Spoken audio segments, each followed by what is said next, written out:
I'm taking over, that's a promise, not a threat. Uppercut season off top, you stop breathing.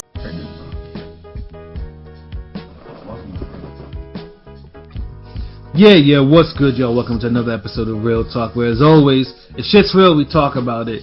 Yo, I'm your host for tonight, Pat Scorpio, New England representing. As always, I got my man with me. I'm letting him introduce himself. Yo, what it do is Jesus Shutterworth the God, aka the Go Artist, aka LB Lauderdale Boss. RingGameRadio.com in the building. Monday night boxing talk recap. No previews, but we got enough recap to give y'all tonight. So you know what it is. The world is an opt-out. Sample Kings forever coming soon. Let's get it. Yes, sir. Ring in the house forever and always. And as always, I got my other man with me. I'm letting him introduce himself. Hey, yo, what's good? You know who this is. Your boy King P, Bodega Box in the building. Ring Gang Radio all day. Let's go. Yes, sir. You know, King P. Yo, do we have anyone back from the bodega? No, not this week. Not this week. There's some more reviews coming, but there are people under review, so we'll see. We'll see. Really? Because I can think of one fucking person from Saturday that needs to be fucking. No. If you're talking about who I think you are, listen. I like him. He fucked up, so I'm gonna give him a pass. But this, that was the worst. That was one of the worst showings he ever had, and we know who I'm talking about. So yeah, we'll definitely get more into that though. But yeah, that was a horrible showing. But yo, I got my other man with me. I'm letting him introduce himself. Hey, what's fly? It's Conscious Pilot, the West Coast Avenger, preparing for liftoff. Let's fly. Let's go. Oh shit, this nigga enunciated his words tonight. That's what's up. I just realized that. That's what it is, yo. Conscious Pilot, he elevated though, as always, man. And yo, I got my other man with me. I'm letting him introduce himself. Yo, you already know who the fuck it is. Your boy, Room Top 5 in this bitch. Retired dead or alive. You already know. Jordan with an afro. Nigga, I'm here, nigga. What's that? Room Top 5, these niggas in the breeze. And last, but certainly not least, because I saw he popped up, man. I'm going to let him introduce himself. Listen, I gotta say, I might have to ban myself from the bodega. Because, listen, last week, man, and this is Junto fault. You know I'm blaming Junto. I was up since 3 in the morning trying to watch this Junto card, and I could not make it to the end of the night, man, and I really wanted to chop it up with y'all. I only lasted half a segment, man, but I'm here. I'm here now. So Brunch Boxing is in the building. Let's get it going. I hear everybody talking about the Saturday card, so let's get right into it. Yeah, no, thank you, Matt, for coming. Yeah, I know, I get it, man, because you just like us, man. You're a busy platform, bro. Like people be telling you things. I know you have to you gotta keep the masses up to date on shit. So I completely understand, though. Although as much of a junkie I am watching boxing, yeah, I could not wake myself up at 3 o'clock to go watch boxing. Like, nah, I have to sleep. Hey, listen. Not only did I get up early to watch Junto, I actually did a post-fight show after too. Yeah, goddamn, nigga, I have a hard time just getting my thoughts together when I wake up. You can't knock the hustle. I can't do that, But I don't even blame you for kind of passing out. I was like, yeah, you had to go get some sleep. It was like your body was shut down. It was necessary for you to do that. Yo, real quick before we get to the fights in New York, nigga, I got a question for y'all. What was y'all main character that y'all used in Def Jam Fight for New York? I gotta know, real quick. I gotta know. Yo, that's a random question. Yeah, I gotta know, nigga. I just gotta know. I think I used Redman. Yeah, I used Redman and Ludacris. Ludacris was my nigga. But I used David Banner, dude. Oh my god. Let's get to the fights, bro. We're not gonna get into David Banner was that dude. No, I just like the way what he said at the end when he won. For me, it was Ghostface or Meth. So Shutterworth. Redman, Method Man. I fucked with Ludacris too. Y'all niggas What's the high? See, y'all niggas basic. Alright, it's whatever. There were fights in New York this weekend. There was no fight in New York. There was fights in New York, though. Go ahead. But yeah, hold on, the Baltimore fight for a New York edition, right? Like, you know, PBC with the random fucking select mode stages and shit. Like, yeah, we got 2 New Yorkers fighting in Cali. We got 2 niggas in Ohio fighting in Vegas. Like, well, I mean, they did have a reason for it, because I think then they have like the venues were already taken up. That was the whole reason why they didn't do it in Baltimore or anywhere in the DMV. I think that was like the reason. man, bullshit. These niggas fight like once or twice a year. You can't find the one date that's available. All the money this shit generates. You serious? Tank gets love in New York, so we welcome him anytime. So he can fight in the Barclays anytime.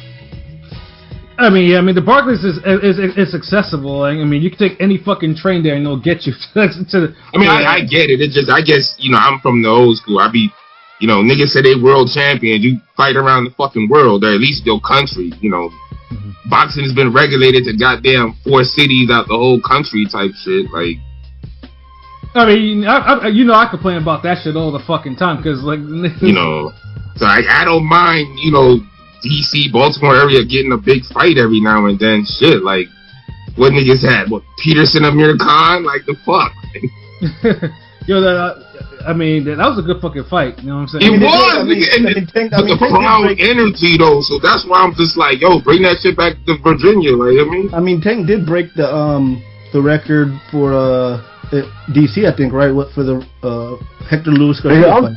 I'm tired of hearing that. Every fight they saying a nigga broke a record, some type of record. Like, I'm tired of this record breaking shit. Tank does break records. So, but how can you just keep breaking records? Like, nigga, like, come on, like, what's the record? I want to know the record before they. I think for this Brooklyn fight for Barclays, it was the second highest grossing and the most attendance.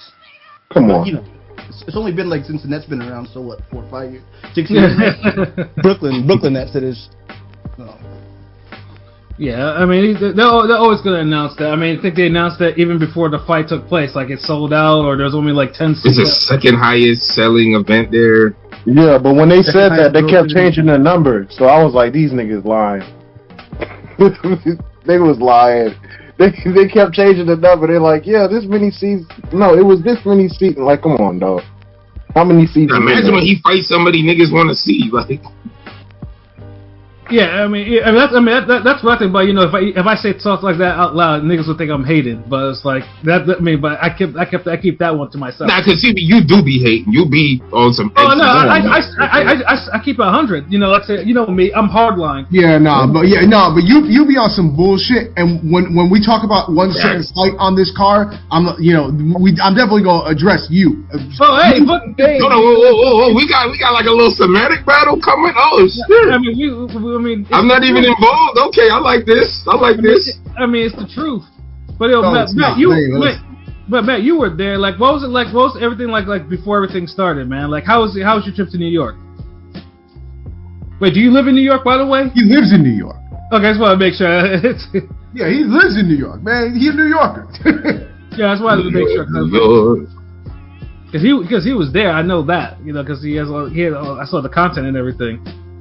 Now, Matt, hope you didn't go to sleep because I'm calling your name right now. Pause. No. I didn't go to sleep. I'm like, that's too fast. I just didn't hear you at first. No, I didn't go to sleep. I'm here. I just didn't hear you at first. Yeah, no, I was like, so how's everything like, you know, before everything? Because you were there live, right? Yeah. I was there live. I got there early too because I like to see all the fights. So it was great. I got to be honest with you. PBC, first class organization, they put on a great event.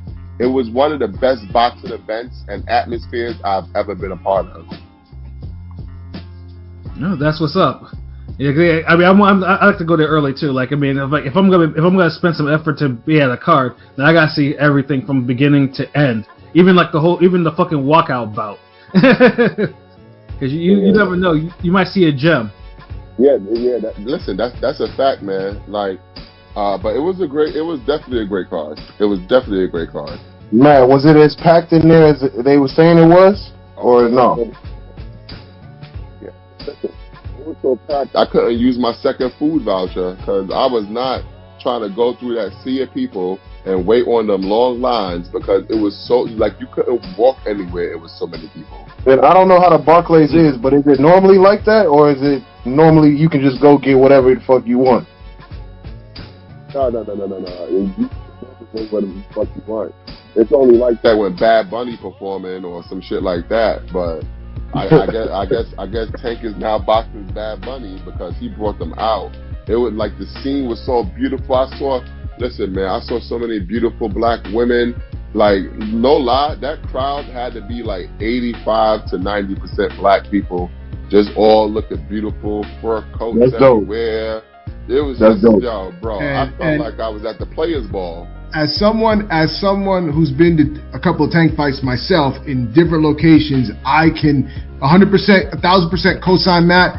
He be bringing the beautiful women out. Like, oh my God. Like I said, I went to see him against Pitbull in LA, and then when he fought Hector Luis in DC. Oh my God, so many beautiful women. Like, yeah. So he ain't wrong there. People come out for Tank. They treat it like an event, like a real event. So like he's really genuinely the face of boxing. Yes, I've been telling y'all motherfuckers. Yes, no, he is. Yo, real quick, not no goddamn Canelo motherfuckers, not no Crawford, not all these other niggas y'all be naming. Yo, Ezra, like I know you're trying to join, but unfortunately we have 6 people on there yet, and I can't put a 7th one because we have to kind of upgrade the account to get more than 6 people on here. So Ezra, I mean, if we could fit you in, we could probably do that. But unfortunately, you might have to just listen in for a little bit because I know you want to like log in, but unfortunately, there's a limit right now. So I'm just seeing. He said we have to choose one between one of y'all. And Matt got redeemed. Listen, I feel bad because I'm the one that told Ezra to get on. I was like, yo, let's invade Ring Gang Radio like the old NWO days. I would like if I could I would add it, but like I said, it's like they count. We have it's like 6 limit, but we're gonna fix that though. We're definitely we'll fix that though. So the next time that we have you guys on, we have both of you guys can be on. But we'll definitely get that handled. But yeah, though this card though. For your listeners, to help you fix that. That PayPal that y'all see scrolling across the screen, y'all always gotta support the platforms. Y'all support the platforms, More that's true. Yeah, we got the super chats and everything. Like, that's the deal. Like, we say all the time, man. You fuck with the content. We put out a lot of content.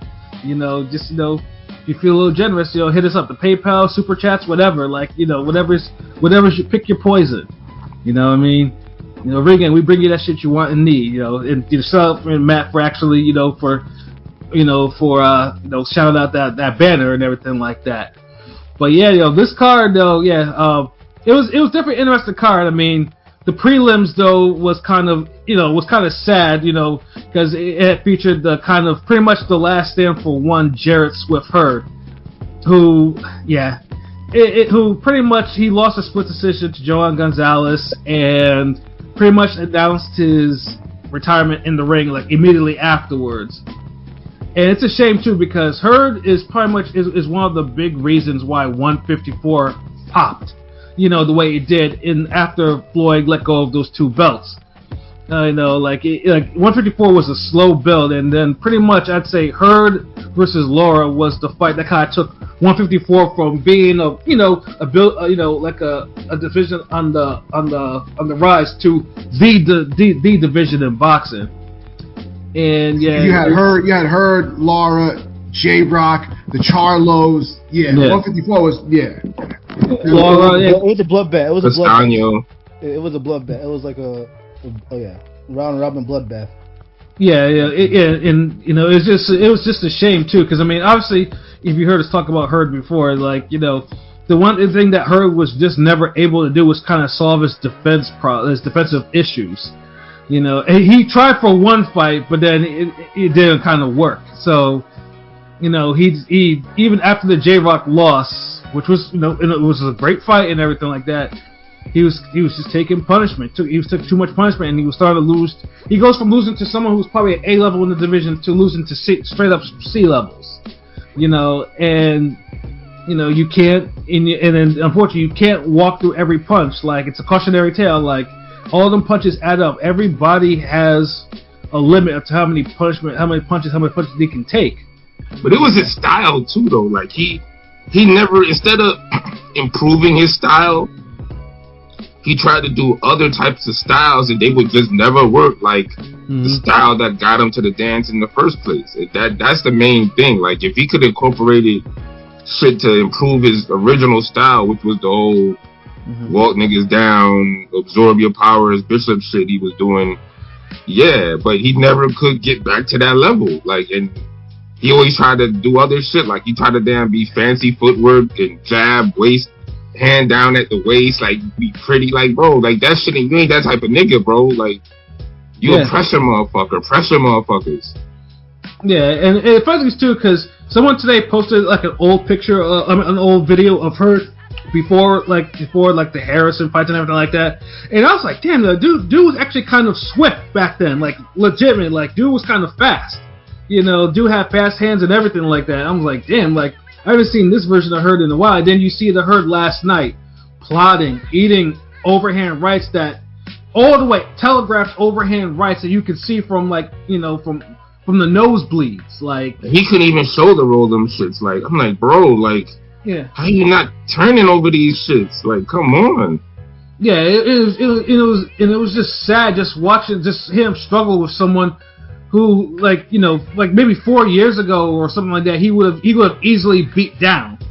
It was kind of, yeah. I mean, it seemed like he never, I always thought he was like a really, really poor man's Margarito, in a sense. He just would walk through everything, and he just never added layers to his game, and it's unfortunate. He was and the funny thing too is Margarito, like, even though Margarito had a chin, Margarito had some defense as well. Like, because especially on the inside and mid range, like he knew how to like every little shots and deflect and cover up, like those little simple nuances. It's like it seemed like Hurd just kind of lacked. Yeah. And I mean, even with Margarito, it took Margarito a while for him to crack. And like I said, I mean, even Margarito, like, I mean, that style of fighting, but then that's it eventually caught up to him with the Pacquiao fight, and that was Mosley, then Pacquiao, and it was a wrap after that. But even before then, like, it wasn't like Margarito was taking like a lot of punishment. Like Margarito was never marked up like how most fighters were, like how Hurd was swollen in the face. It's because he knew how to move his head, he knew how to slip punches, he knew how to work without taking insane amounts of punishment. Yeah, like and he was one of those guys who I thought took punishment, but he just went about it in a way where it's just, I guess, it's more educated approach. Yeah, there were hard fights, but there weren't fights where like, God damn, yo, Margarito, why you keep taking punches? Like, stop, like this. Yeah. Yeah, because I agree with that. Hurd is also on some other shit. Like Hurd, I'd be like, damn, nigga, like you taking too much to win. Yeah. But one thing I will flag about Jarrett Hurd's situation is don't forget that his trainer and his trainer / father had passed away during COVID. Yeah. So like the kind of style that Jarrett Hurd fights is not a style that's normally taught in boxing gyms. There are very few trainers that teach that style, because if you look at Jarrett Hurd's style, he almost fights like a mongoose, Archie Moore kind of style, where he's trying to parry everything, cross-arm defense here, do this here. It's not a normal style that trainers teach. So maybe he couldn't get with the right trainer to carry on the style that him and his father mastered together. Yeah, I remember, because I mean, he tried to change styles. Like, this is before the COVID. Like, I remember that Francisco Santana fight. He tried to change styles, and it was horrible watching him fight, because he was struggling so much to go back to his old style, but he was trying so hard, and he was looking terrible to boot. I felt like he was afraid to go back to his old style. Like, yeah. Like he didn't want to. It seemed like there was a reluctance to it, and I don't know. It don't seem like it's just fucking too much asking this nigga like the fucking double, triple jab and move your head a little bit before you get on the inside. Like, I don't feel like you need a goddamn the world's best trainer to do that shit. Like it's just like the niggas who say and I couldn't even argue this. I forgot to even bring this into argument with me and other nigga Ezra with the whole when he was talking about the whole ring generalship and people get too old to learn different things, and how many props niggas was giving Marcos Maidana when he went to damn Robert Garcia, and people started saying he became a better boxer, but all he started doing was just fucking jabbing more like he's fucking supposed to. Exactly. So it's like it's certain simple shit. I just feel like, especially if you world level, world class, you unified, it's like, god damn, it's like certain shit you kind of just gotta like discover on your own or figure out too. Like you the nigga in the damn ring, like. But I get it. Like he had a lot of shit to deal with. Some people they lose certain people, they fall off. Some people improve, and you see that with later in the night with Gary Russell. So I get it, but I'm just kind of glad that her kind of just had enough already, like because I don't like seeing this nigga get beat up like that. Yeah, I mean 30 fights. Like I mean 30 fights it's not a long career, you know, especially from a guy that was once unified champion at 154. That he was the first unified champion after Floyd. So it's like you see, it was. He had a good run.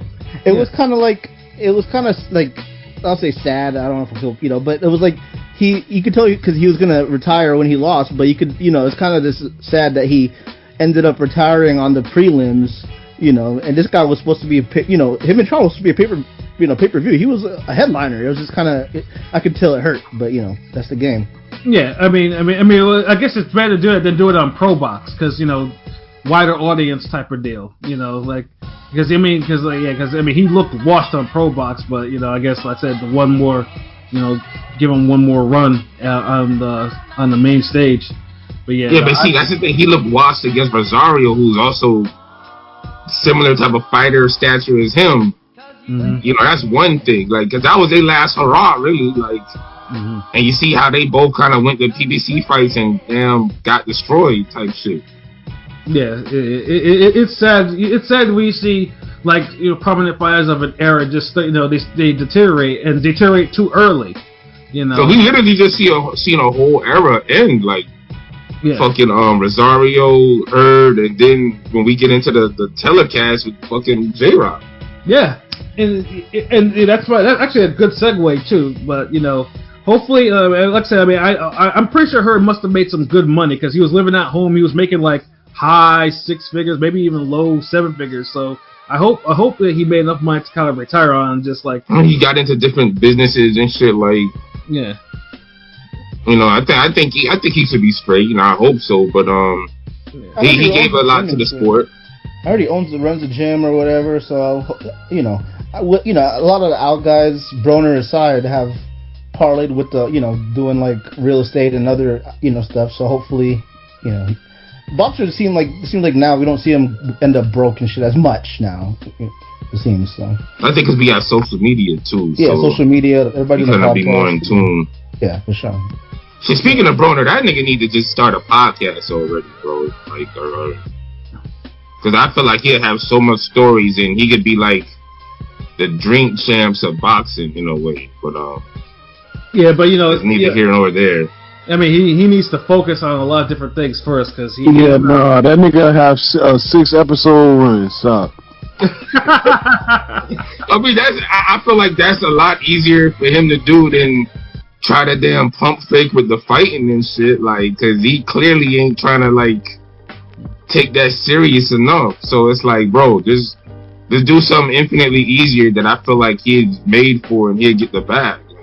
Yeah, exactly. And because I mean, they'll rock with them. Like Broner has the type of connection that people will rock with him if he can get a different venture. But yeah, like I said, that's what I'm saying. It seems like the obvious play here, like. But then it's like Rome said, like, it might be one of those things, if he fuck up, you'll just get like a 6-episode run. Yeah, exactly. It might be a legendary run, though. Feel like a miniseries, nigga. Yeah. But yeah, no, but back to 154, like, so we had our first fight on the telecast with one Julian J-Rock Williams and Ioannis Tellis. And again, J-Rock was a fixture of 154 era, and dude pretty much took a steady bad 12-round beating against Tellez, In fact, I think it was Tellus' inexperience was probably the only reason why J-Rock lasted. Yeah, I was surprised J-Rock even saw the final bell, to be completely honest. Yeah, I kind of was, but I wasn't, because Tellus has some flaws. He can't cut off a ring, and there's certain technical flaws. I mean, he got the power. Yeah, agreed. But he got technical flaws where I thought J-Rock could maybe last as long as. I mean, the distance was kind of like, kind of take some points away from Tellus, but he won. I mean, Tellus won the fight. Oh, Tellus won clear though. It was supposed to ice him out. He was supposed to KO him, but whatever. Yeah, if he was supposed to be that nigga, he was supposed to damn stop J-Rock or drop him. Like, he had too many opportunities, and it's like he couldn't do it. He could, like Pilot said, he couldn't cut off the ring. Some of the combination punching was iffy. Like, I've never seen J-Rock take so many uppercuts and not get blasted out of there. So that's one. Yeah, he was taking some uppercuts. Like, if you uppercut J-Rock, you supposed to be getting a highlight reel or some shit. I don't think he got rocked. I mean, no pun intended, but I don't think J-Rock got hurt really in that fight. I think he got buzzed maybe once or twice, but nothing crazy. He got hurt. He got hurt at least once. But Tellus was letting him live too long, man. Like, following this nigga, like, he let J-Rock breathe too much. What would y'all grade Tellus' performance on that? A through D or whatever. I mean, it was probably a B. I'd give him that. Like, it was a solid B. Yeah, because I mean, no B plus, no B minus, just a fucking B. Because I mean, he laid a beating on J-Rock, but he didn't drop him or get him up. Like, I mean, if he dropped him a couple of times and J-Rock just happened to survive, hey, I don't feel like he really laid a beating. Like, he clearly won, but it didn't feel like a beating. It just felt like. I mean, J-Rock's face. I mean, bro was lumped up and bleeding. Like, he was. He was, but it didn't feel like a beating, because I guess like a real beating. You don't survive real beatings, or if you do, you barely survive. Like, there was never a point in the time where I was like, okay, man, like, they should stop this. Like I never felt that. Like, J-Rock never got whooped on like that to me. But like, Jared Hurd beating up Tony Harrison is a beating. Like, that's it. Like, niggas just beating. I'm gonna keep it a stack with y'all. I don't know what fight y'all was watching. J-Rock looked good. Okay. Like the first half. But walk with me on this one. He looked good up until that 7th round. He went back to the corner, took the deepest breath I've ever seen. He was tired. I think J-Rock still has a lot left to give to the sport, but he needs to be.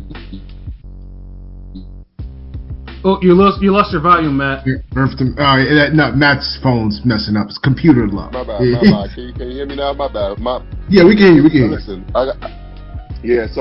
So I think he still has a lot to give to the sport, but he should be fighting these up and coming prospects in 8 rounders, giving them good work, because he, like, the first 6 rounds he was looking really good, and he had Tellus looking very pedestrian. And I think that the only reason why Tellus was able to turn up later was because J-Rock is an old guy that was fighting at 154 for the first time in years. Okay, if this was a fight at 160, I don't think it would have went that way. So I think they should put J-Rock against the younger guys at 160 or something like that for like 6 rounds or 8 rounds, and I think you'll get a lot out of him. I mean, when I said on the preview, I thought it was a mistake for J-Rock to even go down to 154, because in his original 154 run, he was losing slugfest to Vladimir Hernandez, and he was getting hands put on him on that one. Like, he didn't look good. And then he also he gives Adames a solid fight, but he got fucked in the Adames fight. That he got fucked out of that. Like, the ref, he took a, like, I didn't like how that played out. Like, that's boxing god type shit. Yeah, but even then, I would have thought, like, that's why I was like, he should, if you're gonna operate at 160, stay at 160. But yeah, him going back down to 154 was a mistake. And like I said, where now even like a prospect like Tellus eventually was able to put hands on him and lump them up. And Tellus is not that good, yo. Like, it's like I wasn't impressed with dude. Like, he's like damn, I'd probably be more impressed by goddamn Xander Zayas in this nigga. I'm gonna say it's kind of weird because he's a Cuban, but it seems like his style. You know how we want to go to anti-old school of Cuban, but he doesn't have the fundamentals of naturally a Cuban has in terms of some of the quality, boxing qualities. It's kind of interesting. Cause he got well, power. that could be a gift and a curse. You know what I'm saying? Like, Facts. you know, because if he's too Cuban, then he's not watchable. If he's like less Cuban, then then you can have something that you can actually maybe time to grow on or something like that. Yeah, he gotta be more closer on the Gamboa Casamayor side of the spectrum. Like we don't need him on the damn. He's hella young, so I remember I keep always asking Barthélemy about, Lara side. I'm always asking between him and Zayas, so I mean that's like a I feel like that's like a comparison of those Zayas to me is better because it's like I don't think like Tillis don't have like the work like for the young nigga like. He let J-Rock look too good in the first half. Like, it was almost an even fight at one point. Like, he was getting outboxed with certain counters.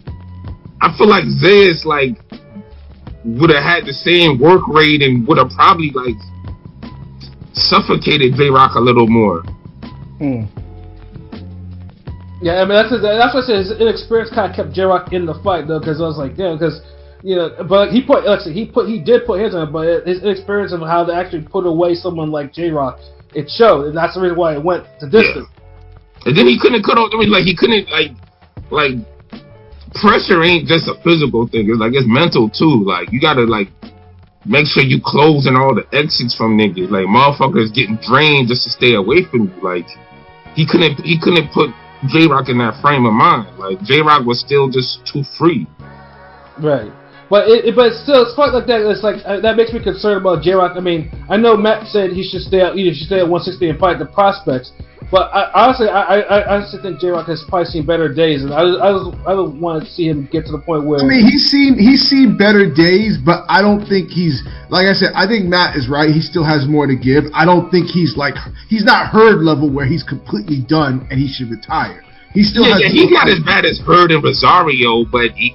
He's getting there because it's like I feel like the Tillis fight was just too winnable for him to. Nah, I mean it's just I don't know. He lumped up like the way he was. Like he was. Yeah, like.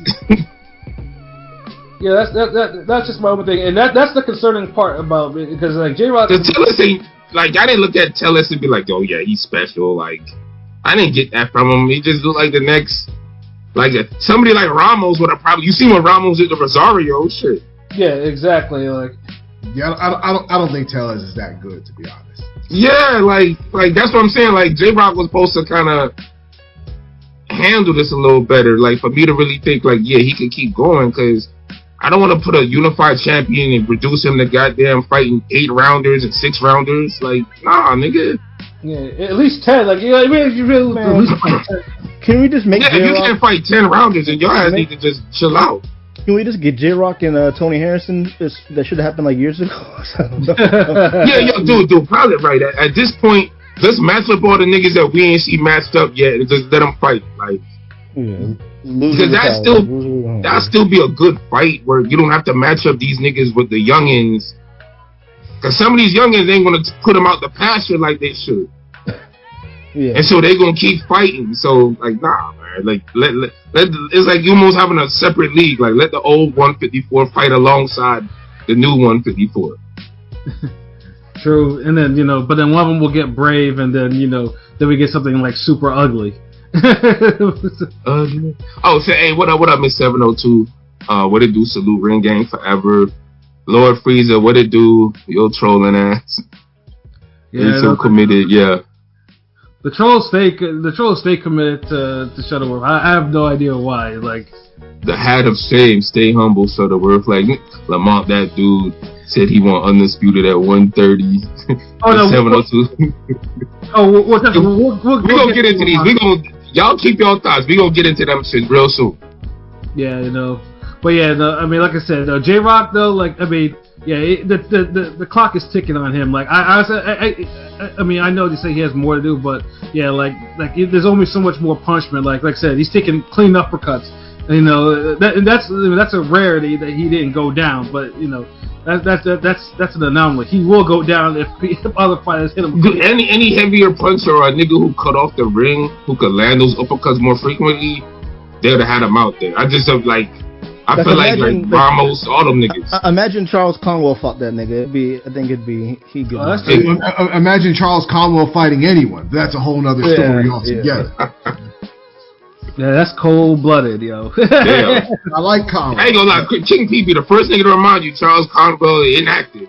And he never misses a beat, just like with Pat and his goddamn Danny Garcia. Like, yeah, good usage of the Garcia name. Like, yeah, fucking fuck right. him. Like damn, nigga, like what he do to you? Like, Hey, Rome said that shit. I just give him props for that, yo. that nigga took the Garcia knee. I'm like, God damn. I'm like, bars. When I saw that, I thought Pap said that. Yeah, see, Rome is. Yeah, that thing caught me off guard too. I ain't gonna lie, Polly. Oh shit.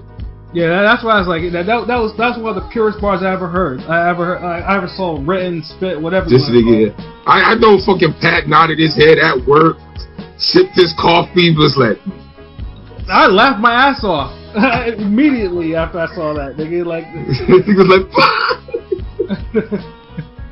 I fucking right, I did. Like, that shit was hilarious, yo. Rome, you got props for that one. Like that, yeah, like that's some of the funniest shit I ever saw, bro. That was good shit.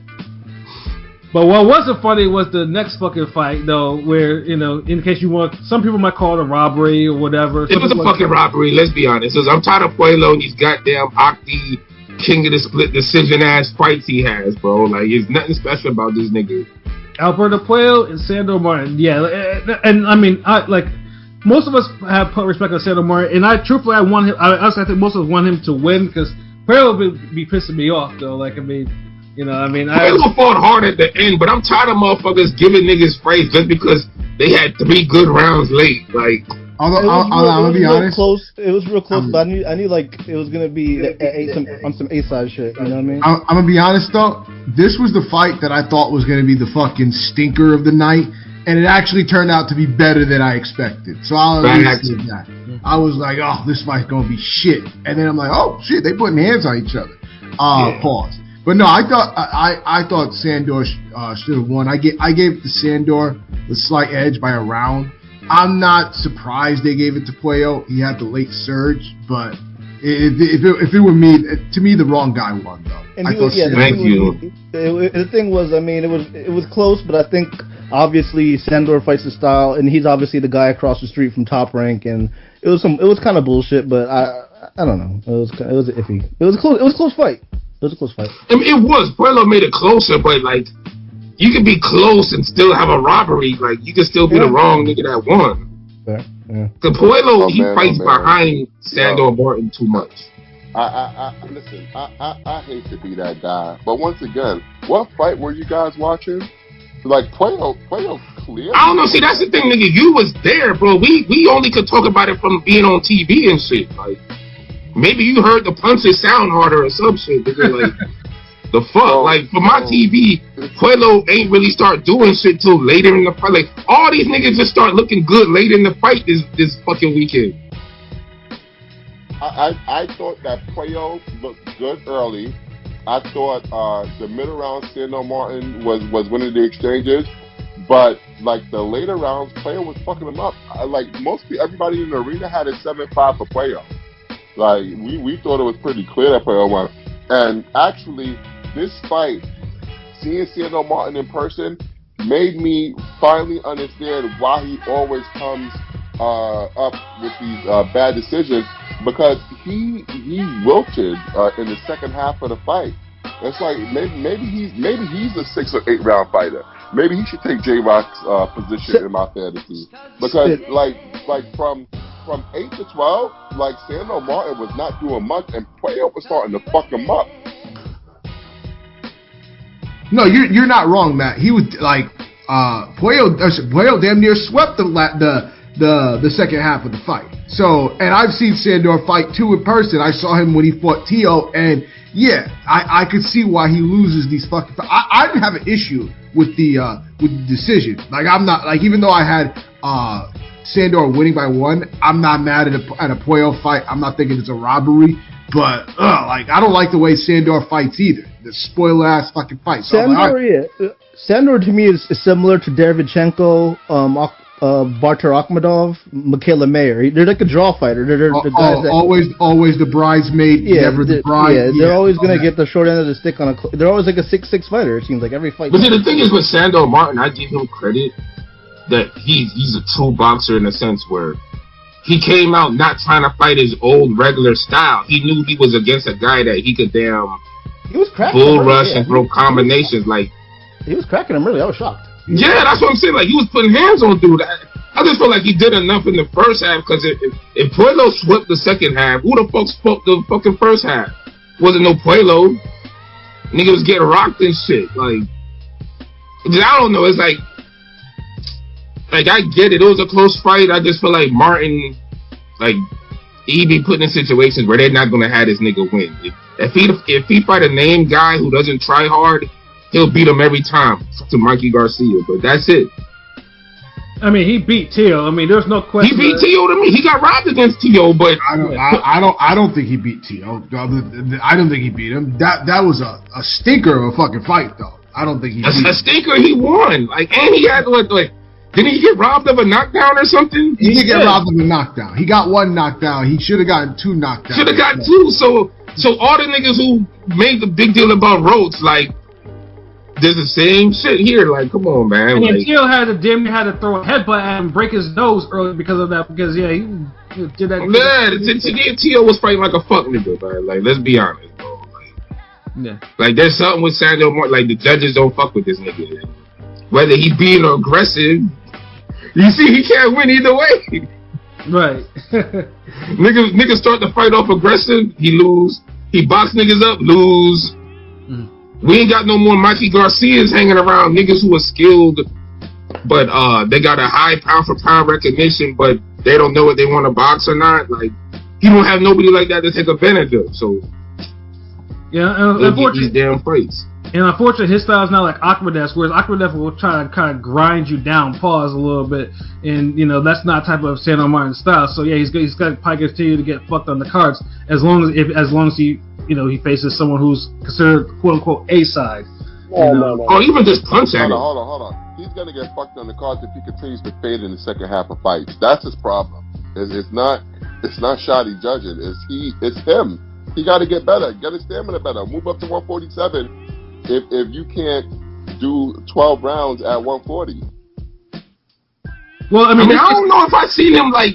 It didn't look like his stamina dropped in the Tio fight. No, like I don't see the stamina drop shit you talking it's about, not bro. a stamina. He didn't fade because it was stamina. I thought it was more Puello just got back into the fight and his offense bothered like Martin because Martin's not used to niggas being real aggressive with him. And Puello, for all the shit I'm talking about, Puello at least understood, like, yo, I gotta get back into this fight. And once he got aggressive and he stopped all this pawing bullshit he was on, he started pushing Martin back, and then we got a better fight, and Martin lost. Like they both fought out of their style, honestly. Yeah, no, but like I said, I'm just tired of Puello. Like, I don't like watching him fight. Like I said, I'm tired of the split decisions where like he gets the benefit of the doubt a little bit too much. I'm like, thank you. Okay, that's the bottom line where it comes down to. Like, for a guy who doesn't have any exciting style, it's not like he has some big fan club. Sorry, Broadway. You know what I mean? Fucking, why are we always giving this nigga the goddamn close decision? Like, what are we waiting for? Like why he like Gary Russell got close decision, benefit of the doubt. This one benefited, like, fuck this benefit of the doubt ass nigga, yo. Like, that's just annoying. Like, I can see like when A side niggas get the little okay, yeah, all right, he got the decision, we know why. But y'all doing this for Puello, like, like why the fuck him, like. Yeah. But it wasn't no crazy robbery. I thought Martin won, but it's not nothing where I'm like, all right, let's investigate this shit. Like, cause Puello did do his thing in the late half, so it's cool. Yeah, but let's say there are a lot of people that do think that Sandor won. Like, I mean, it's it was definitely on boxing Twitter. I definitely saw that people did think that Sandor actually did win the fight. Well, like I said, Matt was there in person, but a lot of people did think that Sandor did win that fight. So it's not we're talking out our asses on this. Yeah, that's what I'm saying. Like, Because I've seen on Twitter a lot of niggas still thought Martin won. Like, Pueblo wasn't nice like that. No, I don't think anybody thought it was a robbery. I think there were people that thought, well, Sandor could have won, but it wasn't a robbery, and he faltered late, and so we're not gonna feel sorry for him. I'm not feeling sorry. Don't get me wrong. I'm not feeling sorry for Martin and shit. None of that. Like, it's one of those, like, every robbery ain't the same. I feel like it's a slight. Only because Pueblo always gets these type of split close decisions. If this was just some regular nigga won, then I wouldn't even be saying robbery. But if a nigga just, there's a pattern here, so that's all I'm saying. Right. Yeah, if this would have been anybody else but fucking Pueblo, I probably wouldn't be saying robbery. They could have been fucking Brandon Lee. I would have been like, I'll tell you what wasn't a robbery. That next one-sided ass whooping in the next fight. That was an ass whooping. Perfect segue, my nigga. Perfect. That was an ass whooping and a half with, Gary Antoine Russell, Jose Rayo Valenzuela, and that ass whooping is the word. Like, that was a steady 12-round ass whooping. I mean, Robert Garcia probably didn't do Rayo any justice keep him in the fight for that fucking long. Like, although he wasn't gonna get stopped, so keep him in there. Yeah, no, but there was one part of that fight where I swear Rayo was getting ready to go. Like, and I'm thinking to myself, oh, they're gonna stop this shit. Like, but yeah, I think Gary Antoine Russell, or Angry Fist as we like to call him right here, I think he kind of learned from that Puello loss. He did. He showed his levels in boxing. That's for sure. Yeah, showed a true level. Like, boxed him up and beat the shit. And just like when Rayo outboxed Pitbull's overrated ass, and Rayo got outboxed. But I'm not gonna call Rayo overrated. But it was Rayo definitely fucking overrated, bro. I picked him to win. He embarrassed me. Fuck that. That's what you get for picking him. No, but he's definitely overrated. And I'll say this, like, him and Pitbull are basically the same level. I can't say he's even better than Pitbull like that, because even Pitbull didn't lose as bad to him as he lost to damn Gary. I was gonna say, I think when it comes to Rayo, when he was with Benavidez camp and stuff, he was clearly flawed. He got knocked out and all that, outboxed by Colbert. He went with Robert Garcia, and obviously Pitbull and Colbert are really not really big, and they're not really, I'm saying, like, Gary Antoine Russell is better than both those guys, and he's a big guy, so it's like, Rayo improved a lot, but to me, he was always just a better version of Rolly. He was like a slightly better version of Rolly, and he improved, but there's levels, and Gary Antoine showed. I mean, Rayo had all the tools to beat Russell, though. It's not like he was over his head. Like, but he was overlooking, like, all the interviews I saw, he was talking about fighting Shakur and all these big fights coming up. I feel like he overlooked. He probably did. He fought like he didn't know what to do. Like, nigga wasn't jabbing. I don't know. It almost felt like he froze up, but that ain't Russell's fault. Russell did what he had to do. Hey, Matt. Now tell us, is what we're saying in line with what you saw in the arena, bro? Yeah. Okay, just want to make sure. See, when the ass whooping is clear and conclusive, yeah. Hey, you know what's funny? That's exactly what Gary Antoine said in the post-fight press conference. He was like, listen, a lot of people, they may not know boxing, they may not know English, Spanish, but an ass whooping is an ass whooping in any language. Yep. And it was clear, like, he definitely, like you can't, like, how many rounds could you even give Rayo in that shit? None. I gave him 0. Like, I don't think he won anything. He got maybe blanked. one. Maybe one. No, I could not find a single fucking. That's why I feel like he's overrated. Like, if niggas gonna say Pitbull overrated, then Rayo overrated too, because ain't no fucking way. Because I ain't see Pitbull get skunked yet. Like, Rayo got fucking skunked. I don't think Rayo is overrated. I just think that Gary Antoine Russell is finally reaching his potential, because listen, we know. Like Cody Rhodes says, there's not only one dynasty in wrestling. There's not only one royal family in boxing. The Russell family are a royal family of boxing. And 3 years ago, they lost their patriarch, Gary Russell Sr. Okay, and you can tell that it affected them for a while. Oh yeah. But now that they're building the synergy with Gary Russell Jr. in the corner, and he finally took his first L. He was like, you know what? I need to listen and execute. That's what he kept saying. Listen and execute. No matter what I think is going on in that ring, I need to listen and execute. I'm not going to get out of pocket when I think I'm doing well or when I get hit. My first instinct is to fight back and stuff like that. I'm going to listen and execute. And that's exactly what he did. And I'm telling you, that arena, like the whole arena was in tears, man. When we saw they hated Gary's that. brother on the they showed some. Yeah, they showed one of the. I mean, I've met all the Russells before. Like, they're cool people. I mean, I saw one of them had tears in his eyes. And to touch on Matt's point, that L was on like his birthday was literally that day or the day after, so that kind of had to sting a lot more. On your birthday, you take your first L and shit. So yeah, I think it did take some time. I was kind of worried about GRJ being their trainer, but. You know, it seems like I think Junior has come into his own as a trainer. Yeah, I think he's really good. Like he could do this shit full time. Like, that's what I thought at first. Then after when kind of struggled with the other brother losing and Gary Antoine losing, but it does seem like maybe they. Yeah, but sometimes I don't think it's a training. Like them niggas got to execute. Yeah, for sure. But I think now, Gary, like Matt said, it's building that chemistry now, and I mean, they're brothers too, and that's all. I mean, but I mean, me, because I'm a fan of Gary Russell Jr. I want him to go back in the ring, but it doesn't seem like he's eager to fight anymore. I think dude's just. I don't know if this is like an unofficial retirement. He might as well just train full time. Just because I mean, rapper Turbo Face. Because his shoulder I'm pretty sure has absolutely healed by now. So it's. But yeah, I mean, if he hasn't fought by now, I mean, he's probably not going to fight again. So, all right. Now I gotta bring it. No, what you gotta say to me, bro? Oh, okay, yeah. All right, now I got a bone to pick with you because you keep saying all this bullshit about how the boxing gods punished Ryo because he didn't fight Andy Hiroka. The WBA #1 contender, mandatory, and he fought Gary Russell Jr.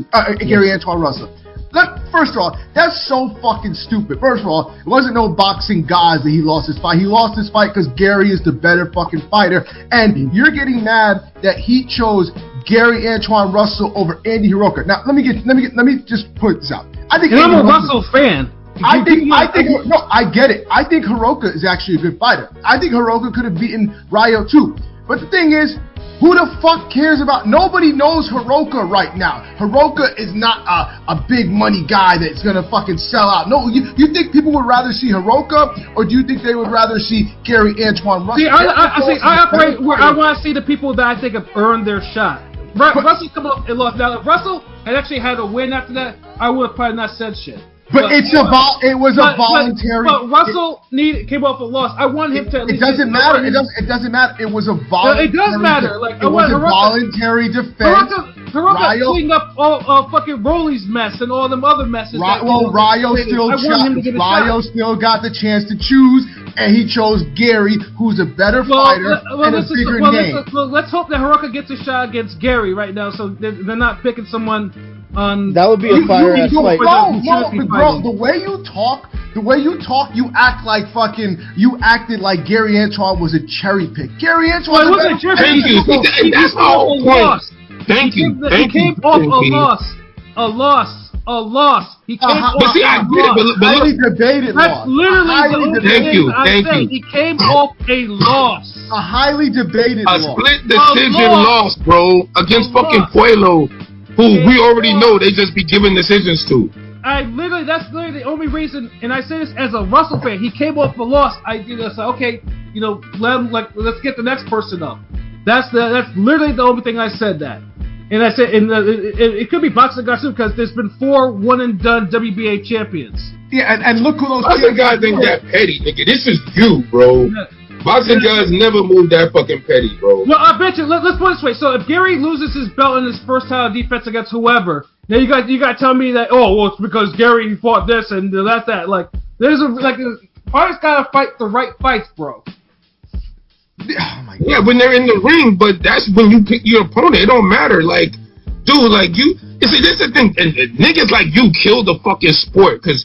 Y'all are so hardcore. Y'all in this hardcore bubble to the green. I spend the most money in the whole chat on boxing.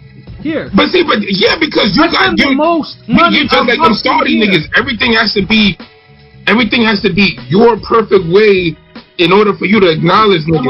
Hold on, he didn't fight Hiroka. Fuck this nigga. He deserved to lose. Oh, he didn't fight this guy. Hold on. Fuck him. He needs to lose.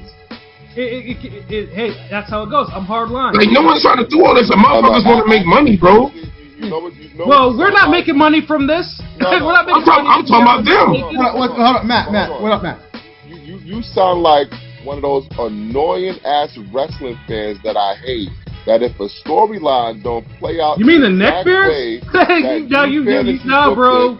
You got the best. Like if a storyline I don't like the neckbeards either. You play it, you don't like anything. You can't do that, man. No, you have to rate some boxing because I don't like the neckbeards in wrestling either, bro. I don't even know what the fucking term y'all. Sorry, the nigga just sound like some super hardcore obsessed fan that everything got to be perfect for him in order for him to acknowledge it and like it, which is kind of like weird.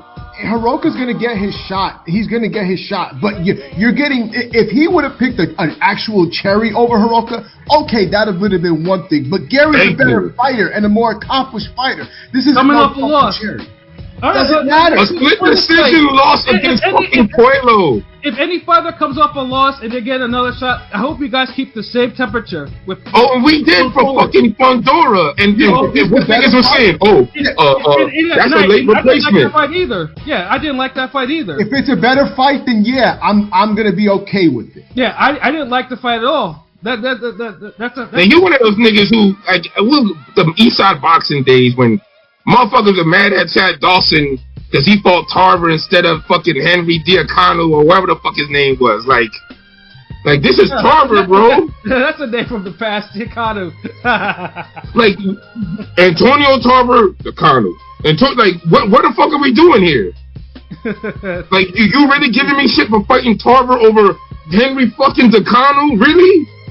Like that's how you sound right now. Like Hiroka over goddamn, you really getting into a semantic battle over goddamn Gary Russell and fucking Hiroka. If he didn't lose, I would have been like, hey, beautiful.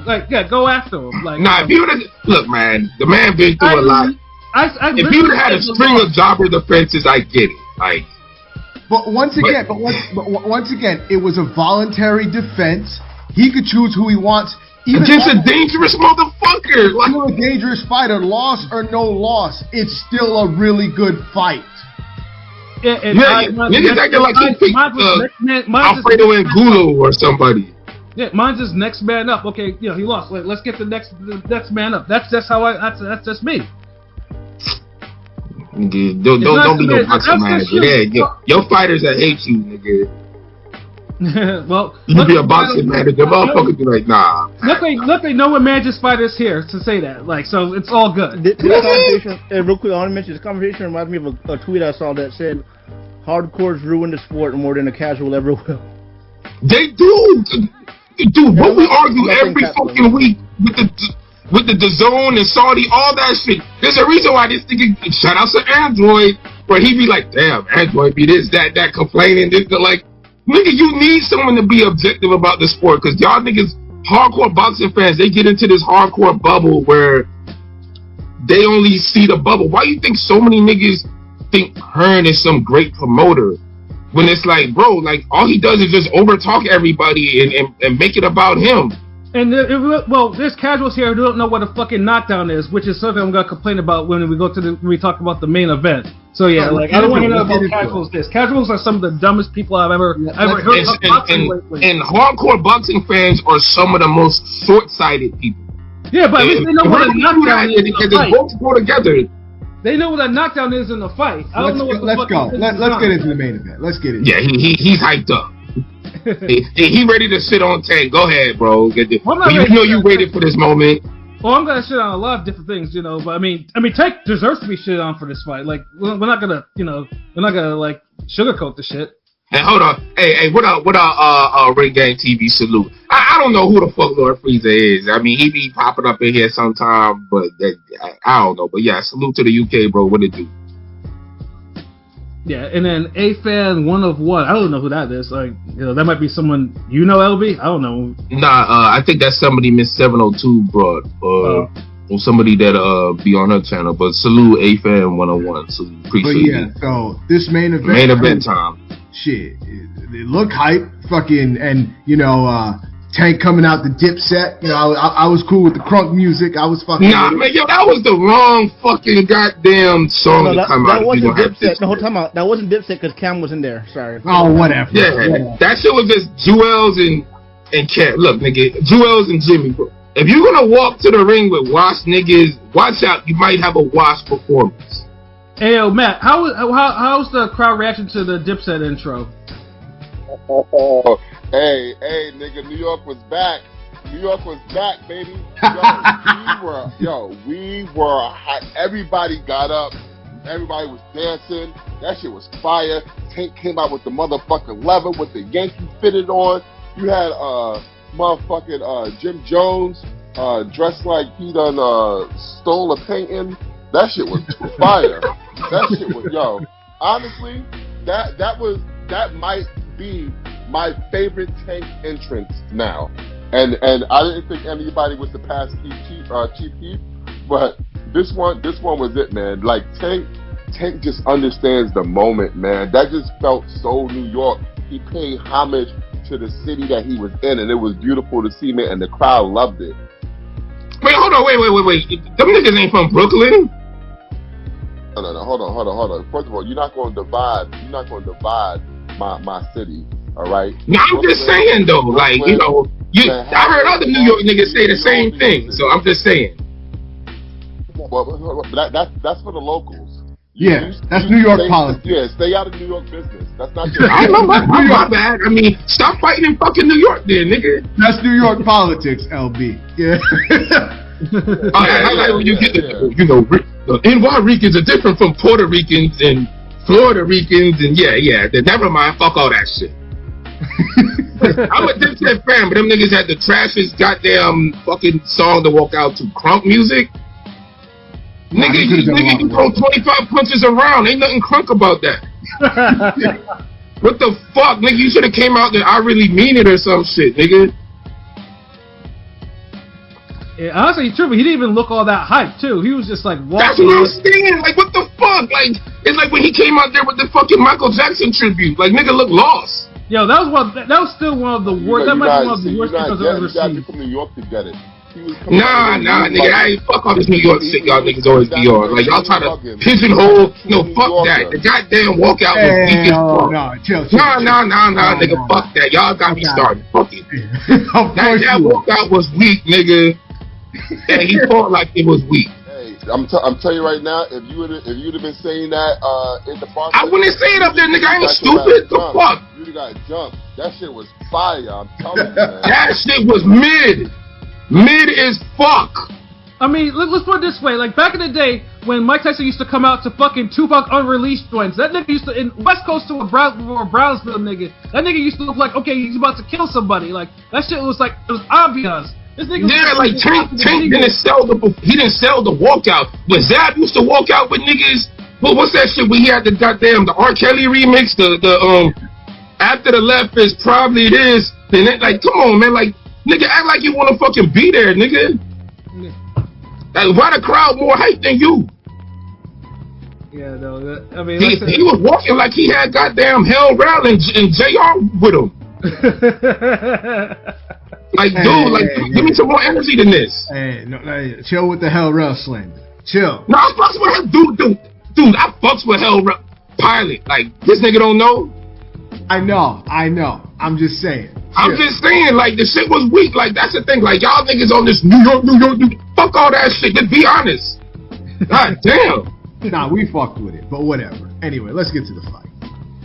But yeah, the intro. I mean, we definitely had to mention that intro, and then the fight happens. And by the way, Matt, how many DMV motherfuckers was in the building? Because I'm sure there was quite a bit of them that was maybe cheering for Lamont.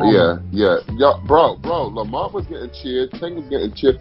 Bro, it was a party in there. It was a celebration, man. It was a celebration of black beauty and black excellence, man. Shout out to PBC, man. They on their blackity black shit, man. That shit's fire. But yeah, because I noticed a lot of cheers for Lamont. Even on the TV, I'm like, oh damn, he brought a squad with him. So that's why I asked. I'm like, okay, yeah, I know it's just not just me. But yeah, nah. Well, I mean, at the end of the night, you definitely heard the crowd was fucking with them more than Tank, you know. But we'll get that's jumping ahead, though. You know, but yeah, the fight itself though was just it was interesting because that's obviously when this fight announced. Like, I mean, when I heard Lamont Roach, I'm like, he's fighting another super featherweight again. So it was just like, but then even in the preview, we all thought that Roach was going to get KO'd. You know, it was either because the one thing with usually when Tank does this, it's like, okay, the person has their zero, whereas Roach didn't have his zero because he lost to Jamel Herring. And it wasn't just us bringing it up; it was on Twitter bringing it up. You know, people on Twitter bringing up Jamel Herring. Jamel Herring himself would later be like, "Okay, you know, stop slandering me, guys. I beat him. So what?" Yeah, I ain't gonna lie. Like there was niggas was going overboard with that. I've never seen Jamel Herring name on Twitter as much as this in my life. Yeah, like not even with the Shakur shit, not like that, but because even with the domestic shit, like none of that shit brought his name up more than the goddamn Tank fight. Right, and then you know, obviously, you know, people using that, you know, to like, okay, you know, Tank shouldn't be, fighting someone like this. So it's like, oh, okay, and then you know, you get to the fight or whatever, and like, oh, you know, Roach weighs in at 135, like on the dot, and Tank is weighing in a little lighter than that. I'm like, oh, okay, you know, he's at full lightweight, okay, for this fight. And then you get in there, and you know, Roach only has like 10 KOs, but he certainly didn't really fight for most of the fight like he had 10 KOs because, you know, again, this is one of those situations where someone who's more of the boxer was actually laying more of the hurt more than someone who's the actual puncher in this fight. You know, I think that's Matt. That's a safe thing to say, right? Because you know, I'm not talking on my ass on this. Well, as one of the few people who thought that this was a good fight before they stepped in the ring, I would like to give myself a pat on the back and take a victory lap because I knew this was going to be a good fight because they know each other very well. And the one thing I always told people, Lamont Roach ain't no hoe. That's what people not understanding. He's not going to be scared of Tank. He's not going to wilt in the presence of Tank like other dudes will. So I knew he was going to fight his ass off. Did I think he was going to win? No. Did I think it was going to be a draw? No.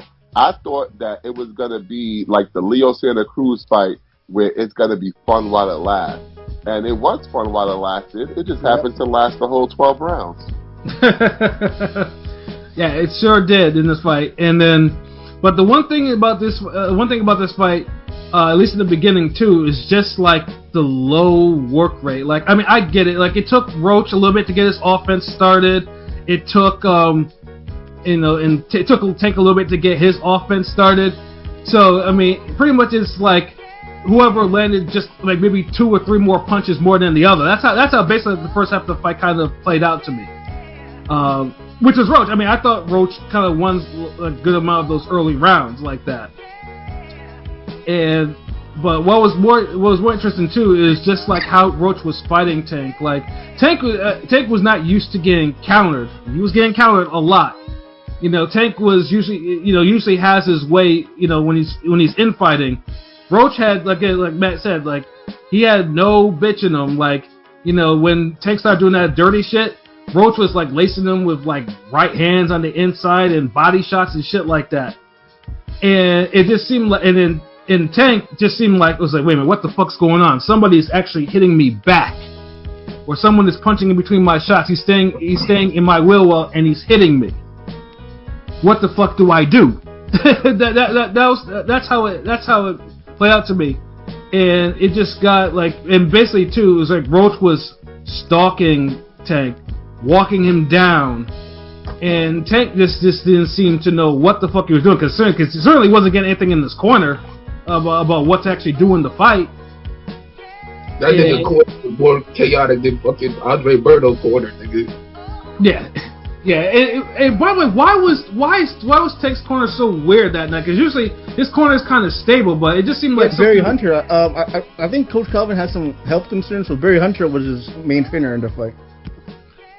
Yeah, because it seemed like Barry Hunter could not get Tank to focus or get on track or get on the same page. Like, it was just a whole. It was just you literally saw Tank kind of like fall apart as the belt ran on.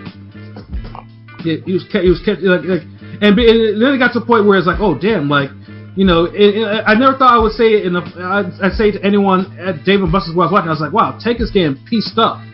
Like, you know, I think Barrios was, was putting hands on him, but he wasn't piecing him up. He was like, whereas Roach was like, okay, damn, Roach is really piecing Tank up like this. The Barrios fight was more action packed though. Like, he was piecing Tank up, but in a different way, where he was literally like, he was fighting Tank more than what's his name, Roach did. Mm-hmm. They both had success because remember, Barrios was winning rounds too. He was. It's just that he wasn't like, all these niggas, they get in front of Tank and they either think too much or think too little. Barrios, we know he ain't the best fighter, best talented, whatever, but he just fucking went in there and just fought, which is smart for what he could do. Roach boxed and he stuck to this game plan and he had a strategy and he was committed to it. And composed. It was crazy how composed he was. I mean, I know it's a familiarity with Tank, but he was composed. Like, imagine, you know, quote unquote pro box fighter on the biggest stage, and he didn't. Like, it was crazy. It was impressive, man. It was real impressive. Yeah, it was impressive. And then, you know, then we get to the 9th round, and you know, Tank is eating some jabs and whatnot. He ate a right hand, and then he eats another jab, and then he backs up and goes down to one knee. And then goes to his corner. Now, in those both situations, when he goes out to the knee, Steve Willis, you know, starts the count. He says 1, 2, and then, you know, then he stops counting, which is weird because you're supposed to continue to count. And then Tank goes to his corner and has one of them wipe something off his face, which should be a DQ because, you know, you're not supposed to do that unless the referee tells you. And them niggas got on the apron and everything too. Like, yeah. Like they was in on it.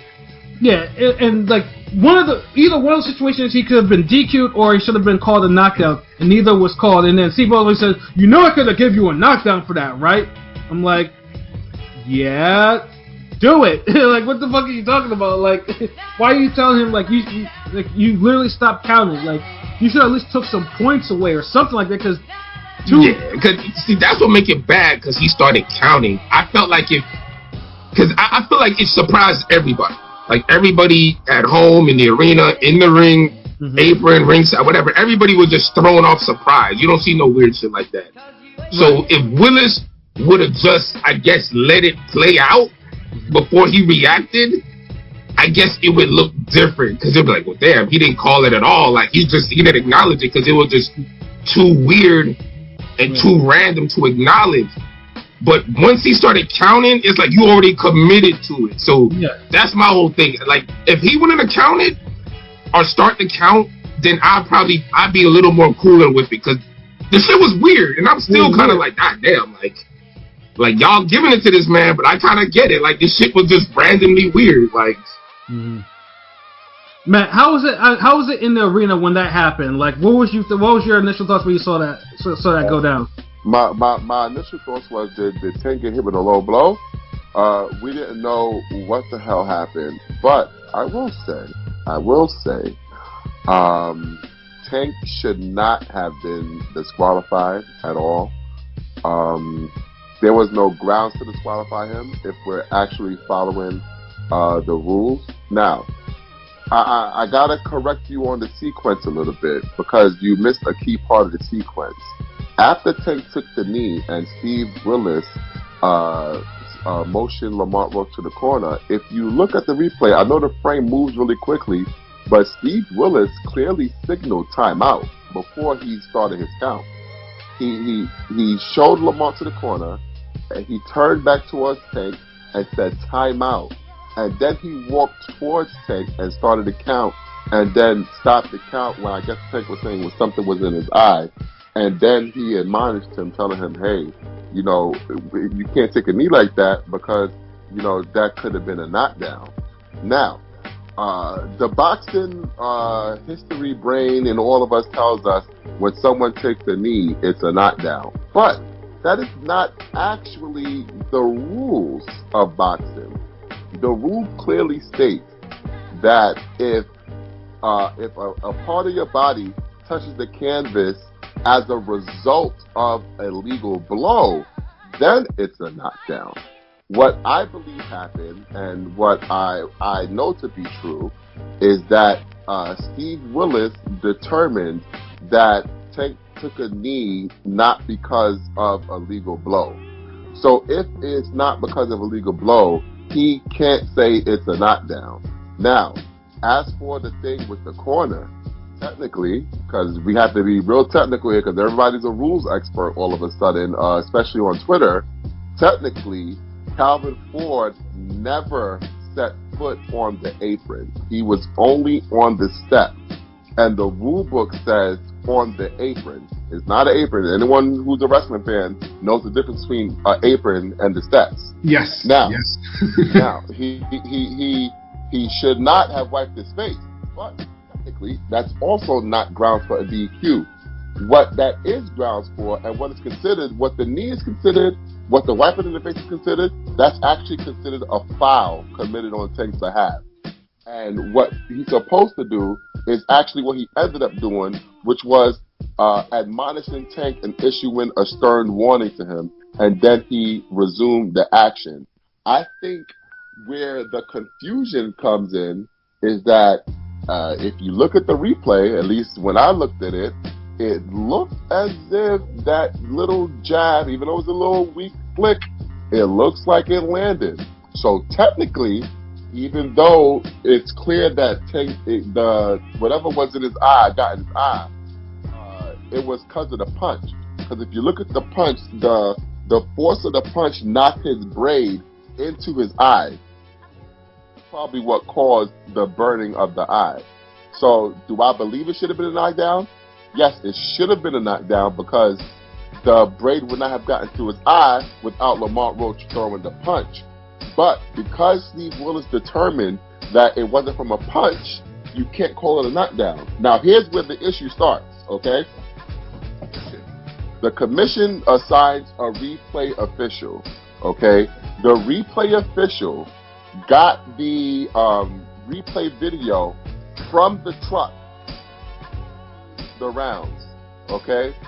And I'm very disappointed, and honestly, I'm furious with the commission because I don't know if you guys saw, but they put out a statement today saying that they didn't get the replay in time because of technical issues.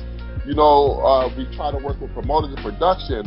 Well, I spoke to someone with first-hand knowledge of what went on. They said flat out what the commission said is bullshit. The replay was queued up 10 seconds after the sequence happened, and they had 4 different vantage points for the commission to look at. And once the commission asked for the replay at the end of the round, because they had spoke to the commission during the round, and they asked, do you want the replay now? And they say, nope, wait till the end of the round. They got the replay right away at the end of the round, and what they said to the production team, and this is verbatim what they said to the production team, is we got what we needed, down, no punch was landed. The commission said that no punch was landed. So why the fuck is the commission now lying to the public saying that they didn't get the replay in time? They're trying to throw the production team and everybody under the bus because everybody knows PBC doesn't respond publicly to anything. And I don't like that. Well, I mean, like I said, because there's such a obviously, when you get to near the end of the fight and what the decision is, and you know what probably could have cost, and what pretty much cost Roach the win versus the draw. Yeah, that's probably the reason why they're actually responding to it.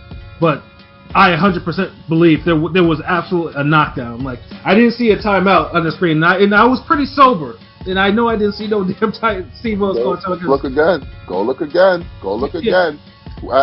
Tank takes the knee. Lamont Roach goes to the corner.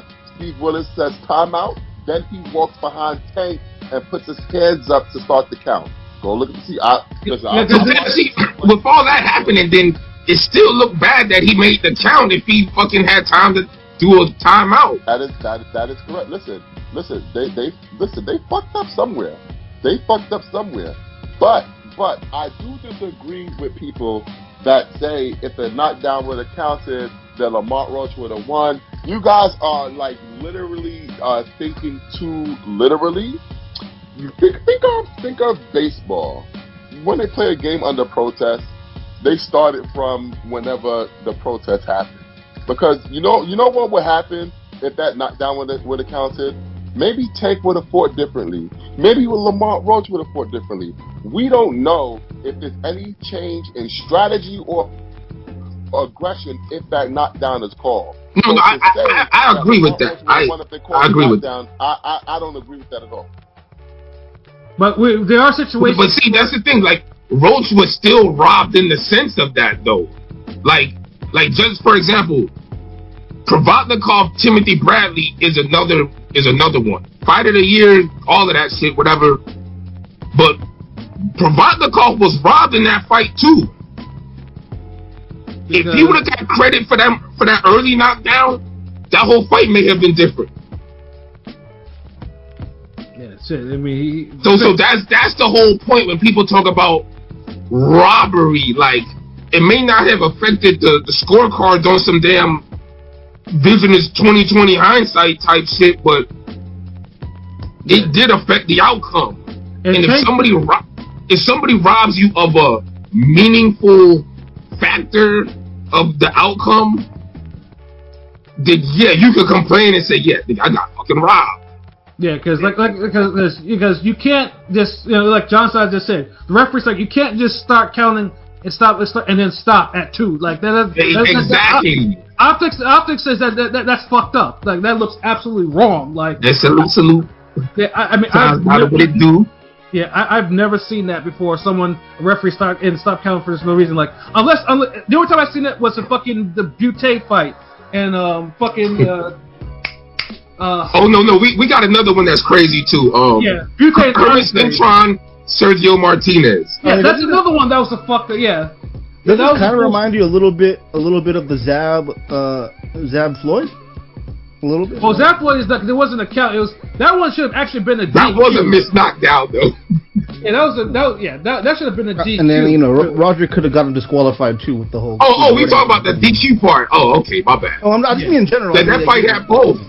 Yeah, but Butte and Andre, and then the example that LB just said, those are, and Cintron and fucking Martinez, those are ones where the count, where a count was fucked up, and and everything was fucked up. Like, imagine you KO a nigga, but then you beat him by decision too. Like, yeah, or you actually how is that possible? Or you drop somebody heavily and the referee counts, and then while the other person's in the corner, the ref for some reason stops the corner and tells him to go back in the corner when he's already in the corner. Yeah. That's the bullshit. And so that's what this looked like to me, with Steve Willis not actually completing his count, like if he or doing anything, because it's like he should have started. He was so surprised, didn't know what the fuck was going. He should have just asked Tank what was up, and Tank would have told him or said something, and then he would have just admonished him. Hell, even deduct the point. I don't like to see fighters get DQ'd when nobody's hurt. Right. So I wouldn't have wanted a DQ. I'm not one of these niggas. Oh, call it DQ. Nah, fuck that. Niggas pay good money. Bitches looking fly. Niggas high. Nah, we having the goddamn fight. But just admonish this nigga and keep going. But to start and stop a knockdown call, a count. Yeah, fuck all that. It makes it look. It makes it look very bad. And yeah. But I'll say this though, like, as the fight itself, it played out low key like I said it would last week though, nigga. Because I was the only one who picked Tank by decision. Like I said, that should have go the distance. Yeah. And if Roach fight like Lamont Peterson, he has a chance. What happened, nigga? Yeah, I don't think. Yeah, and Tank. I don't think Tank's head was ever in the fight after that whole shit again. Like it wasn't. Like it wasn't in the fight to begin with, nigga. Dude. All the interviews about retiring. Yeah, but it looked like he literally like he looked like lost out there. It was just like Roach was doing what he wanted to do. Roach was actually pounding his chest, all that type of shit. Like he was in control of that, and Tank just he needed to be more active earlier though. I don't feel like that was the issue. That was the one issue that I had. That that Roach, the inactivity, especially early. Like, that's why I can't call no robbery or nothing, bro. At points, it felt like it was a staring contest, and I'm just like, what are we doing? Like, okay, you're gonna walk someone down, but you're not throwing any punches. You just gonna do the silent agreement. What are we doing? Like, throw some punches. And it's hard for me to give you the ring generalship part of the round, or just to say like you're making the fight if you're just walking in this damn looking at the nigga. Like, it's not like he was fainting and he wasn't even so still it's like you're not doing something. But if you was just to throw the jab out there, like, okay, I see you, movement, something. And then Tank could just be anxious and be like, fucking, he'll throw first, land a combination that's partially blocked or whatnot, and then rinse, repeat. That's why, I feel like a draw really was the right call for this fight. Like, neither guy dominated the other. Tank's moments may have not looked as spectacular as Roach's moments, but, you win around regardless if you have a moment or not. So I'm just reading Lord Freeze's comment. Tank is tailor-made to be a bootleg version of Floyd. Nigga, he paid the referee and scorecards was bullshit. And then he said, nah. He said, nah, Cap. You said Tank gonna win, Shuttleworth. And then I said Tank by decision, nigga, but everybody else was calling Tank by KO, Tank by wiping his ass, Tank by this, that. I'm the only nigga who acknowledged Roach and said he's familiar with Tank, he ain't scared of this dude, yada, yada, yada, all that shit, and he has a structure and boxing ability. If he approach it like Lamont Peterson, when Lamont Peterson is on meaning Amir Khan, Kendall Hope, those type of fights, performances, he could definitely give fucking Tank a run for his money, and he did. I still thought Tank would win. Shit. Yeah, I mean, all of us did. Like a draw. Like, I mean, but it truly is a draw. Like, because you can't really give me 7 rounds. Neither one of these niggas won. I mean, I will say this though: the draw. I mean, a lot of people were pissed because obviously, people will pick Tank to win, and he didn't win. So Tank cost a lot of people. The draw cost a lot of people a lot of money. Either especially if you voted if you bet on Tank, like that was for sure. Because I know there were a lot of niggas out there I saw on Tank. I would never bet on that. This was more like I would have bet if this fight goes a distance. That's my only key to this fight. Right. I mean, if you bet the draw, then yes, you got yourself a payday for sure. But this shit was fucking crazy because like niggas were upset at Tank. It's like, damn it, he was supposed to be like Floyd, and now I lost all this fucking money. How am I gonna pay my rent? Type of shit. Like that's the shit I was seeing. First of all, these niggas who like man, these niggas they punch output is like so anemic. Like they not even Floyd level with it. Like niggas like Canelo and Gervonta, like Floyd in his prime, like used to throw hands, man. Yeah, he used to throw it. Yeah, he was a. And at least he controlled the ring and the round better than these guys. A lot of these niggas be life and death with like B-level dudes. 130, 144 was a different animal for sure in terms of, like even in a fight where Floyd struggles a bit, he don't have moments where it look like everything is in doubt. Yeah, like Floyd versus Sosa is an example. Like compare that to Tank and goddamn Roach. Yeah, but you never thought like Floyd to lose his fucking Sosa. Stop. But yes, he was having little problems. But with Tank and Roach, there was moments where Roach was rocking this nigga, and it's like, damn, Tank. What are you gonna do? Nothing. Exactly. Like, it was really looking in doubt. But Lord Freezer, corrupt ass sport. I bet 10,000 on Lamont. Fuck the bullshit, my niggas. Well, that's on you. That's on you. For real? Like, who told you to do that? The nigga Lamont fought like a warrior. He ain't get bro. Look. You can't look, and this is something like, shout out to my nigga PJ Fight Architect, what up, God, what it do, Canada. when he used to, back in 2016, I think that's when he started fucking with me. He used to send me like lots of his sparring because he wanted to know what was wrong with his style. This is that. And niggas on the collie was like, yo, send him to LB. He'll look at that shit and see what's good. And he used to have these moments, and we would let her joke about it, like the whole Sergio Moro moments where he would be outboxing a guy, then all of a sudden the jab disappeared, and he would just start be defensive mode, and he's looking good, slipping and doing all the nice shit, and it's like, pretty soon 30, 40 seconds have passed. You're like, God damn, nigga, you ain't throw a fucking punch against a nigga you was schooling. Like, what you doing?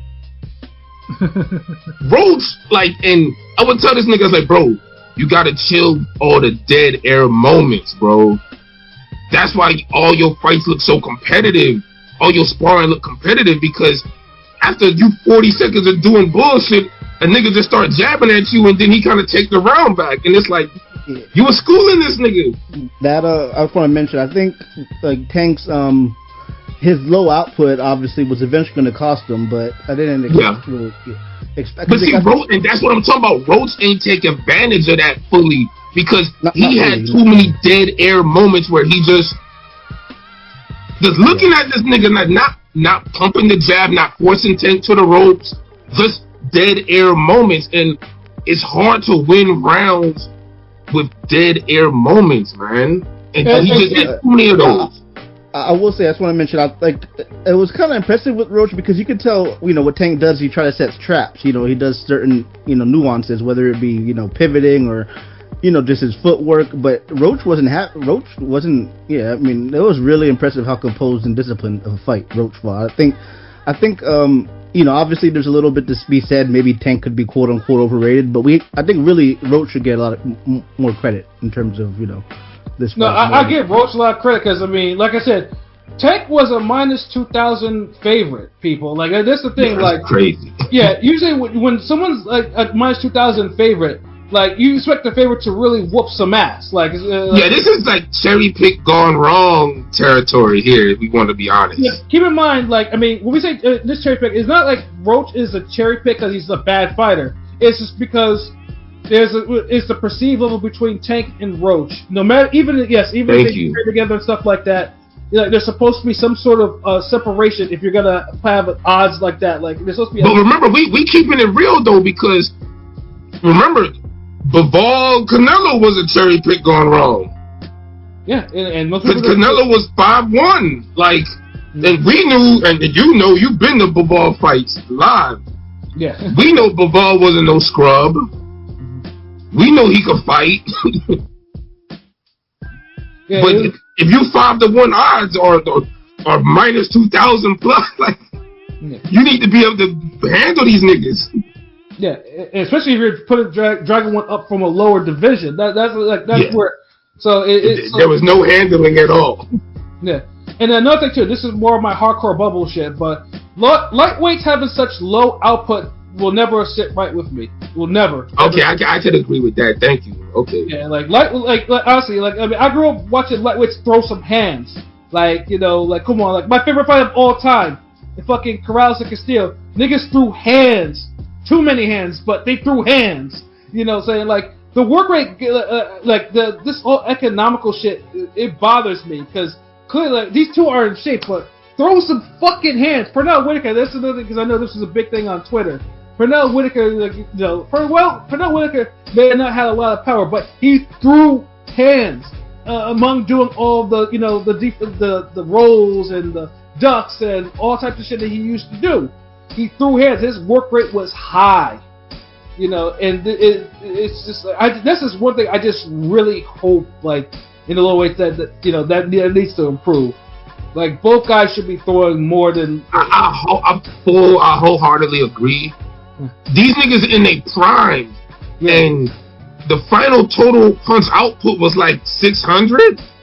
Yeah, for lightweights. Yeah. Back in my day, and I hate to be one of those back in my day ass niggas, but it almost felt like yesterday. One person to throw fucking 600. Right, I'm saying, like, that's this thing. Like, what is this? Like, and y'all in your prime, and a lot of times, like, it's that extra effort that wins fights. I go back to saying Mikey Garcia and Sandor Martin is a perfect example where when talent lacks effort, you lose. Because that was a winnable fight for Mikey Garcia. It was. He lost 4-6, like 4-6. Like, nigga, if you just try harder, just by 20%, you win that fight. Exactly. And I feel the same thing with Roach and Gervonta Davis in this. Well, like, I mean, the crowd was letting him have it at the end. Yeah. Yeah, I mean, the excuse, like, when that nigga said hair grease, yo, that crowd's like, boo! Them boo birds was loud. Like, well, what y'all boo me for? Like, nah, but honestly, the excuse was bullshit. Like, I personally, from a whole bunch of damn practices and instances, I know exactly what happened to Tank. Matt, I believe, called it with the braid, like, because I've been jabbed before and I've had a braid fucking hit me. Like, I've had, like, shit like the little whiplash, you turn your head too fast. Like, I would have never wore those type of braids for that fight. Like, you wear your braids to the ends go back, nigga. Like, so that tell me, like, he was already kind of just unserious. Like, but he respected Roach, too, because he knew that was a tough fight in the amateurs. Like, Davis ain't stupid. Like, he had a respect for Roach.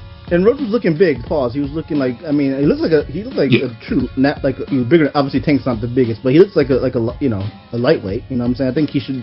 Do y'all think, real quick, he should campaign at 135 or defend at 130? Because I'm just wondering which up. Nah, take the fucking rematch. Stay at 135. yeah. I wouldn't go back to 130 for what? Yeah, exactly. 135 is a money division, right? I would just get the money with Tank first, like, because now we in a position where, like, does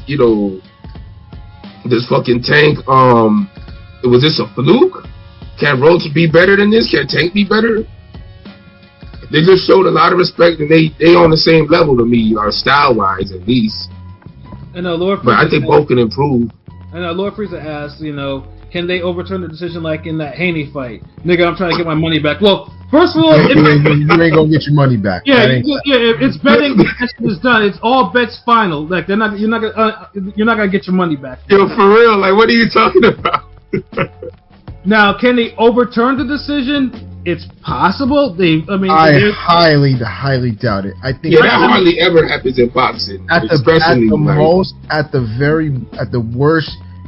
worst I could see them doing is changing it into a no contest, but I think they're staying as is. I don't think anything has changed.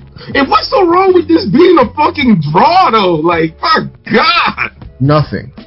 Like, I don't know. I think people like they wanted a certain outcome because this type of fight wasn't far off from a draw. Like, this truly what a draw fight looked like.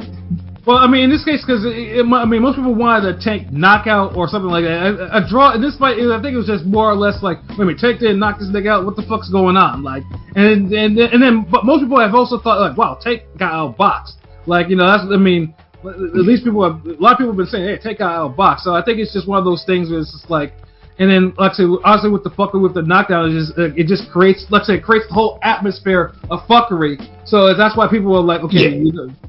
Like that was the biggest moment there. Like Rhodes definitely won the event, but I don't think he won the fight. Like, now, I mean, like I said, there is precedence of a commission overturning a non-drug related result. I mean, because we all remember when Bradley stopped fucking Nate Campbell, but Nate Campbell was talking that headbutt me, ooh, He don't know, but fuck that. He was right though.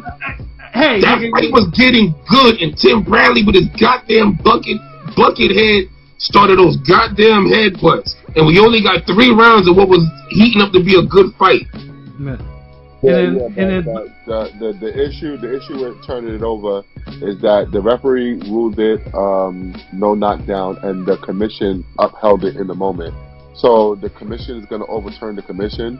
And how would that be fair to Tank if they turn it over, if they overturn it? Because, like I said, how would we know he wasn't going to fight differently if the knockdown was called? So right, you would have to look at every fight. You would have to look at every fight from everywhere, nigga.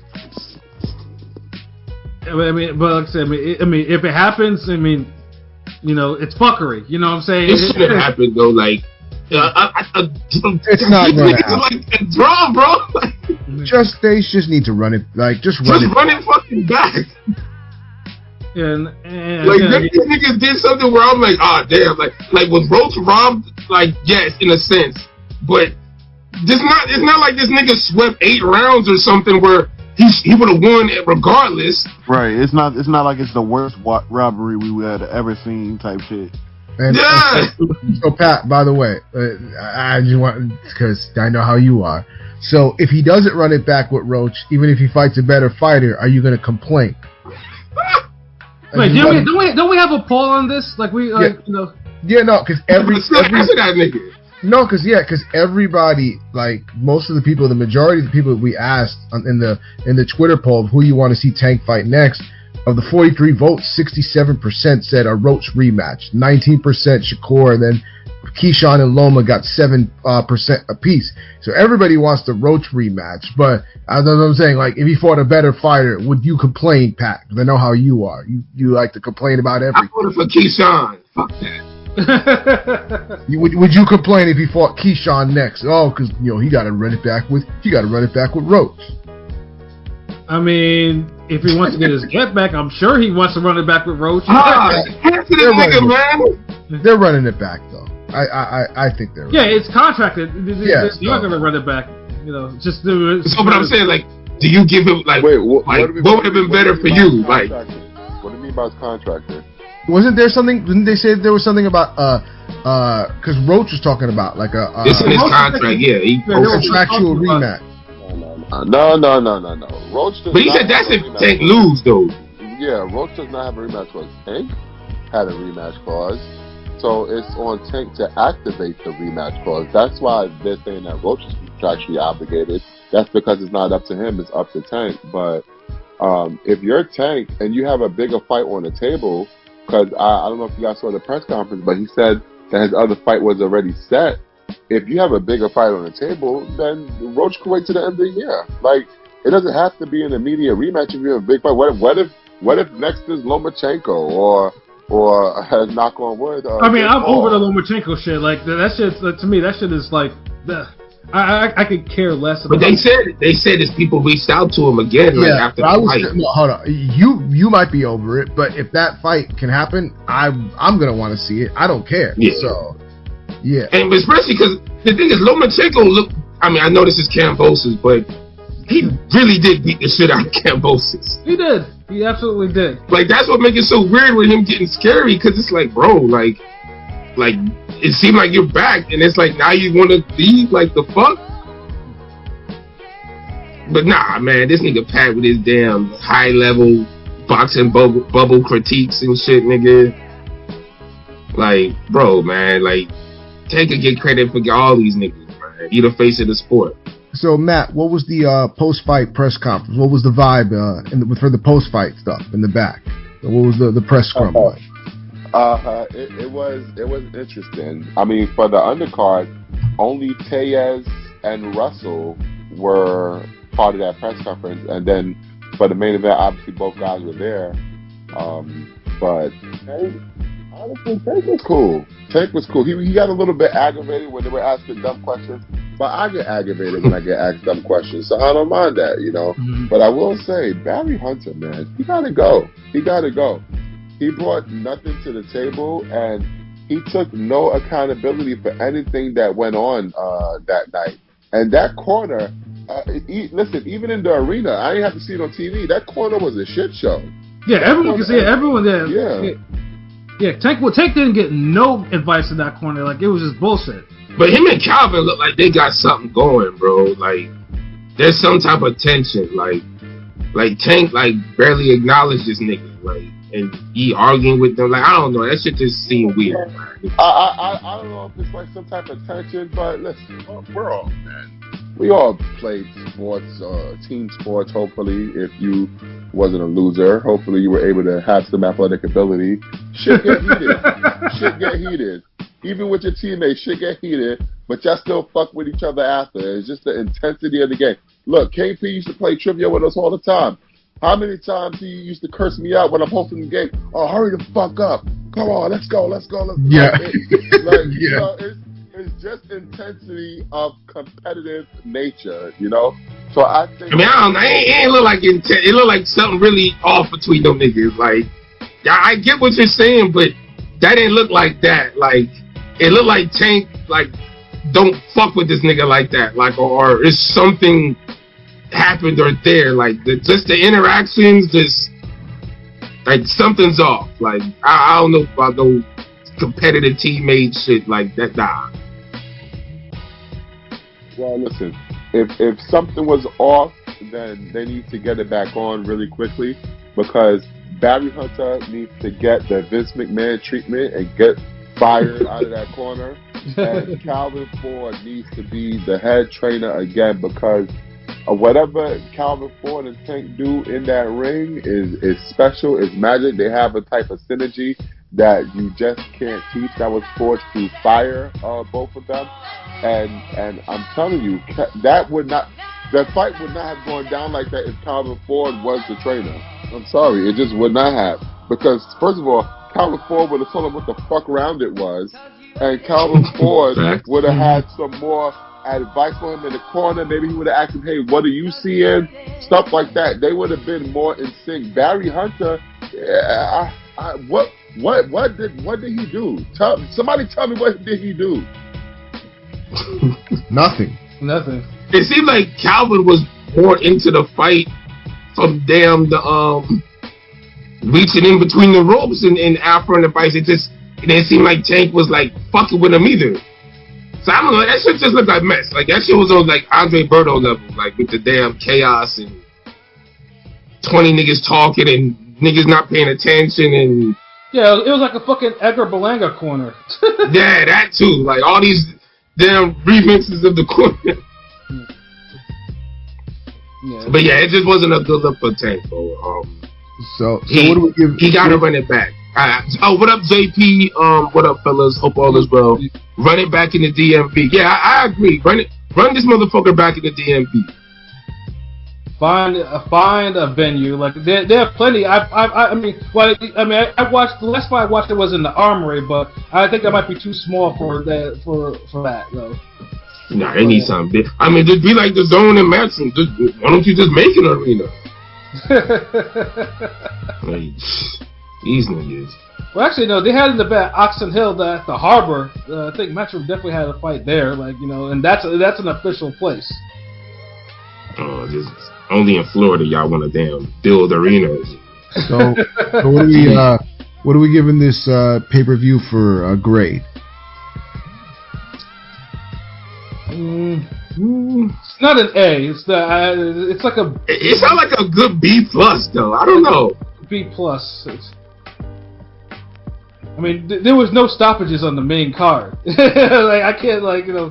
That's facts. Like, and I felt like if niggas would have tried harder, like, we would have got stoppages. Although I don't think with Russell, like Russell, not him. Like, Rayo's just fucking tough. Like, he would have had to sell out, maybe change the game plan to knock Rayo out. I mean, I'll say I don't think there wasn't one fight on the card that I didn't like that I thought was, oh, this is an objectively bad fight. No, they were all good fights. Even the fights that I weren't looking forward to, like Puello and Martin, was a good scrap. So, all in all, it was a really good pay-per-view. So. Now, even the Herd fight wasn't that bad either as a free fight. If we added into it, like, as if we saw a 154 era kind of close, but yeah, my grade is a B. Like, it's a good solid B. Like King P said, no fights were objectively bad. You had action. There was really no lull moment. There was intensity. There was drama because, like, all the fights had some type of danger in them. Like you don't know who's gonna just knock somebody out or who's gonna pick it up. So yeah, I fuck with the card.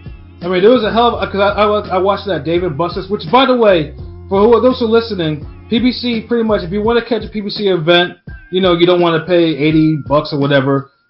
Dave & Buster's, they air it for free. Like, they air it on, like, 7 different TVs next to the fucking wrestling, too. No, I always go to, because I always go to Dave & Buster's for... They paying y'all ad space? What'd you say? What'd you say, Matt? I said, is Dave & Buster's paying y'all ad space? yo, facts, because these niggas always fucking Dave & Buster's, like, them niggas, we could be a drinking game with fucking Dave & Buster's with these niggas. Hey, I mean, I go there to watch Al's Market Eagles games too, so it's not just boxing. I go there. Hey, you need to send an email to corporate or something. Click this up or something, bro. Hey, so just tell them you go to a place where you can eat and play, but don't drop the name unless they're gonna drop a bag on you. Yeah. Oh my god. But yeah, it was a good card, so I fucked with it. So that's great. First of all, it was a great card. It was like that card had something for everybody. It had great performances all across it. It had high drama, high tension. I gave that card an A+, man. To me, I left that card just thinking, damn, PBC did it again, because they had a banger event with David Benavidez versus David Morrell, and this one was another banger event. And I'm just like, yo, I need more. They got to do more shows. They got to do more fucking shows, because this is what I love about boxing, man. And boxing in America, god damn it. I like being able to go to fights. Okay? Amen. Keep that shit here. And the irony of what you say that, like, I agree wholeheartedly. Like this nigga Pat goes to, like, maybe the most fights out of all of us, and he loves this whole, let's go to Saudi Arabia, Arabian Nights fights, and I'll just be like, what the fuck? I like to have passports. I said it even before Saudi became a thing. I said, I want to go to the UK. I've been to Canada. We know all that. I'm just saying with this whole bastardizing the sport and I'm gonna say is Saudi ain't got no Dave & Buster's, Pat. I'm gonna let you know that right now. No, but they got thobes and they got camels, bro. So I'm good. Now I'll be on my chic shit. Hookahs and camels. They got hookahs and camels out there though. Like, Yeah, got a little franchise. I'll say though, Tank's cards, and I can see why Matt would give it an A+, because he was there, and like Tank's cards are one of those things where it's way better in person than on TV. And even on TV, I'm saying, but like it's just an event. It's just a spectacle. Like everything about it in person is just great. More enhanced and just livelier, like, cause it looked like a dope event on TV. That's why, like, if we would have had a killer knockout or some shit, maybe it's an A, or we would have had more.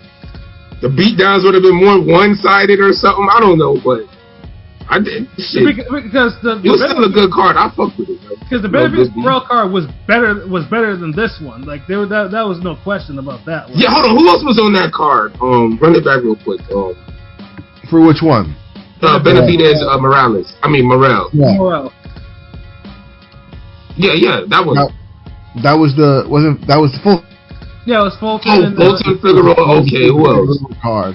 And now you got me trying to. It was Cruz and Fierro. That was the fight of the year. I had go. That fight was tough, my nigga. I finally seen that at the later. And then Ramos and Jason Rosario, which was the beat. Oh fuck yeah! Now that's an A+ card, nigga. Yeah. That's why I can't give. That's why I can't give this one an A. Okay. I think my B is appropriate now. Yeah, that one was a lot better. So, because even though Fulton Figueroa was like, but it still wasn't. It wasn't a bad fight. Wasn't boring, and it was a bigger name. Like hell yeah. That's an A+ card. I mean, PBC's next card is in a couple of weeks. It's and I'm not looking forward to it. It's Fundora and Cordell Booker, and I'm not looking forward to that fight. That's like a couple weeks out, because they got Thurman Jarvis, which is really Australian, but that's like, I think Cordell Booker 22nd. Yeah, but I mean that's not. That's more. That's like the Australian promotion. I mean, it just has a PBC fighter on there, but. And I don't think they even announced American TV rights for that yet. I mean, we're assuming it's going to be on there. I mean, I can't imagine Thurman not being on any type of American TV, but they haven't announced no American TV rights. Matt, have you heard anything about that? No, I haven't. But I do plan on reaching out to TGB this week because they are the promoter of record for Keith Thurman. So, I'll get you guys an answer.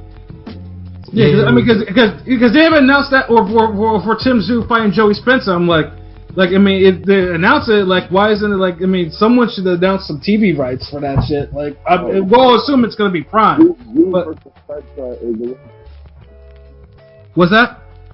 Tszyu versus Spencer is a little bit more tricky because I don't know if Joey Spencer's still a PBC guy. Maybe he is, maybe he's not. I don't know.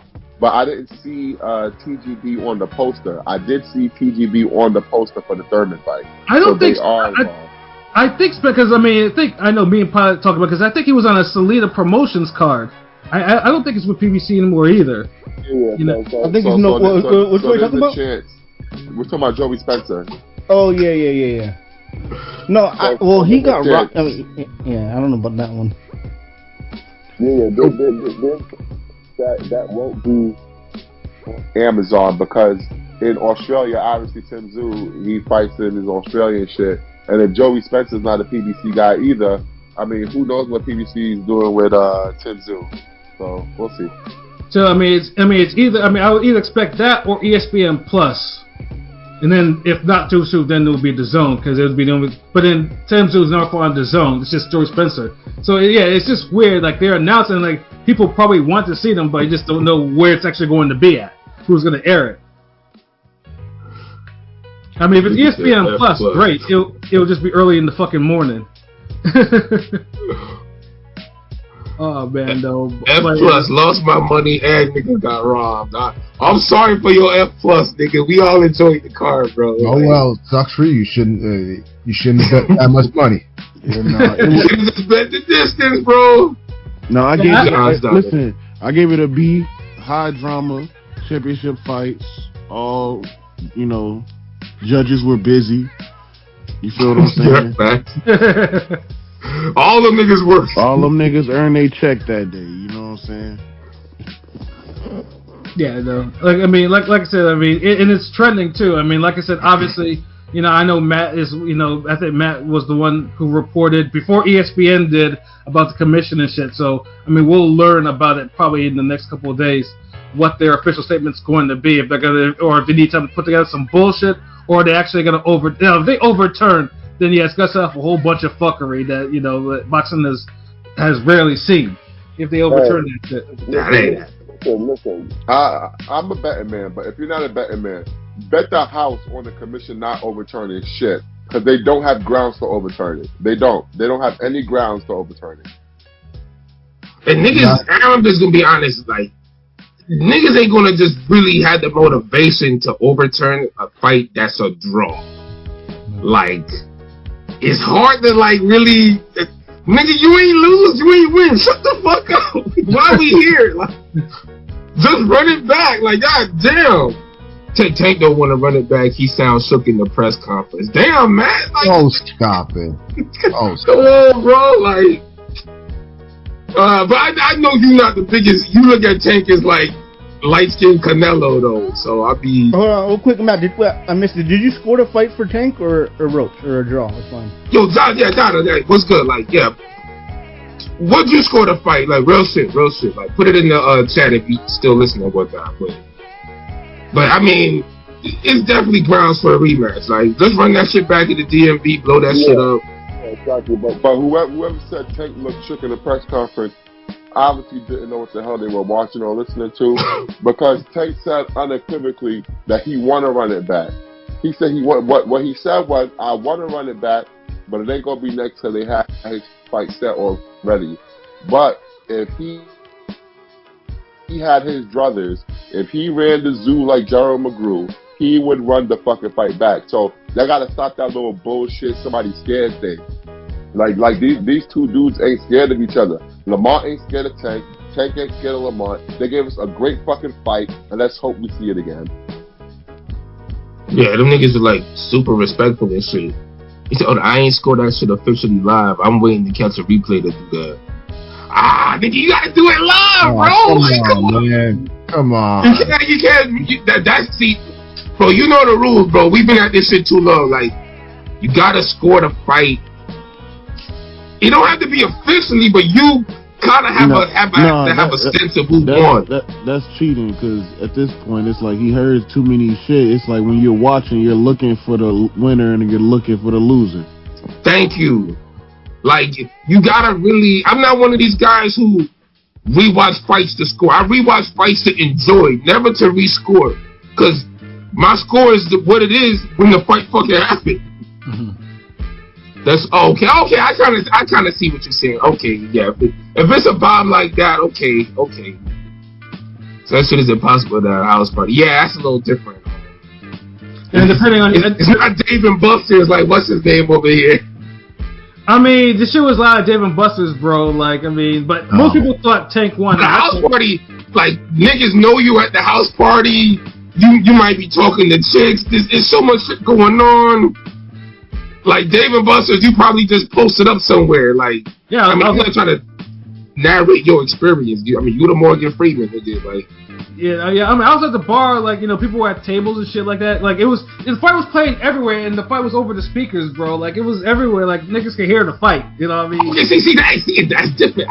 I've only been to maybe one house party in my life where I can remember where they had multiple TVs around the house, outside, in the pool, by the pool, by the bar, outside by the pool, like, where shit is going, and you be like, damn, you can't miss anything in this motherfucker. Like, I'm just saying, like, I doubt a nigga had a setup where you got multiple TVs playing the fucking fight. Niggas probably had, like, 175-inch screen or some shit, and everybody watched that shit.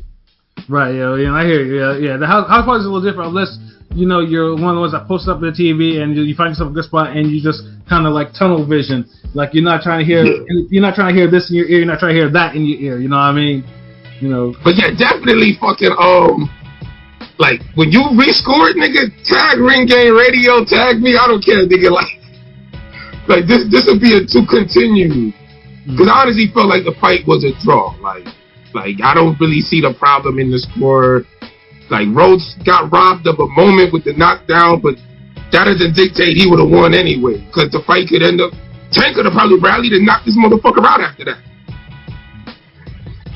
So it's like, we don't know. So I can't call it no robbery decision, but did Roach get kind of fucked over? Yes.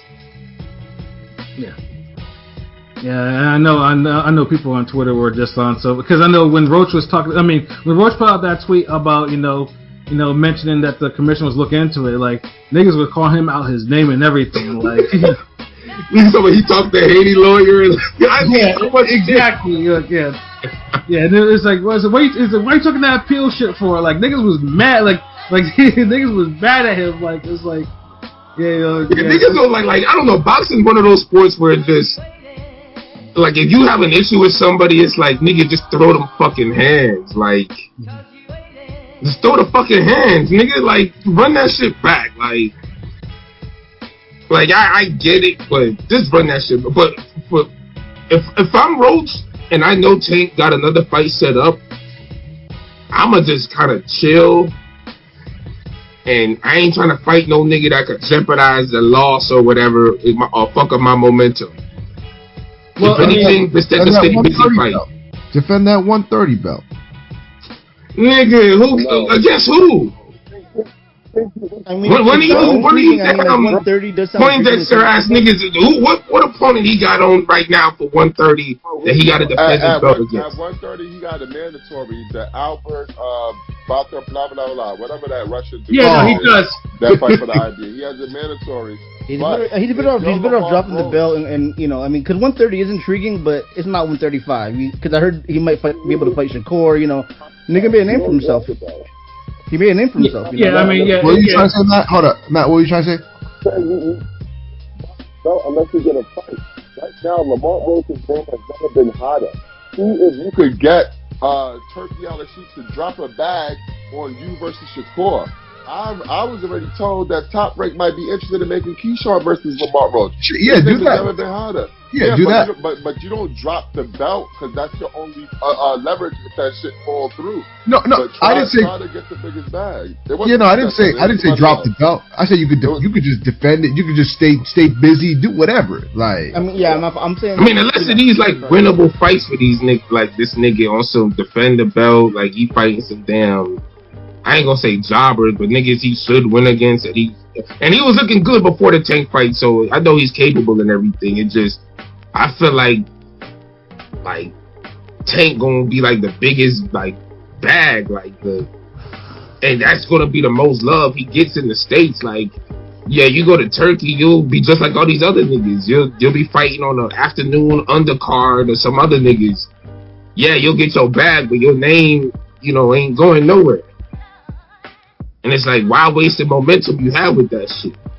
If anything, I be trying to fight on the Tank undercard in his next fight. Shit. Yeah, I mean, well, obviously, because although the WBA is corrupt as fuck, it'll see what happens because, like I said, he does have a Mando. So if he doesn't fight his Mando, then that belt is gone. But then you have to kind of figure out, do I stay? You might have to stay at 135. You don't have your bargaining chip, so it's like, yeah, damn if you don't. Yeah, I mean, but he's still in a good spot though. Yeah, because most people are gonna want to see, obviously, see if he can do it again, if he can do it again against Tank, or if it's just like, it's. I just be trolling Tank at all his fights and press conferences now. Like, fuck it, like. That honestly, that's how I would build up the rematch to a crazy level. Like, if I was him, I would literally just the Tank next fight. I'm at the weigh-in. I'm at the press. I'm just there trolling this nigga and talking shit like on some like why we like this nigga like that'd be interesting. Like Roach is in a good spot. Like I'm glad he made a name for himself on this one. Like he deserved it. Yeah, and he's doing it. Of course, he's pissing off Tank fans. So they're not fucking. Like they'll all call him out his name now because of all the shit he's talking. I mean, he can make the most of your moment, man. Like that's why I'm glad he said it in the interview. Like he had a good post-fight interview as well. So yeah, he did. Like he won. All these niggas they get all mush mouth and shit. Yeah, he won the crowd. He won the event. People cheered him. Most people thought he won. So yeah, he made out extremely well considering the circumstances that he could have just been a victim of fuckery. Well, I mean, he was a victim of fuckery, but he could have been a bigger victim of fuckery. Yeah. It's like the opposite, like a Floyd Schofield, who, like, he had an opportunity where he got himself a good look, and then all that shit went down, and that shit's still a mystery, so, but it's like, damn, nigga, like, take advantage of this shit you get. Yeah.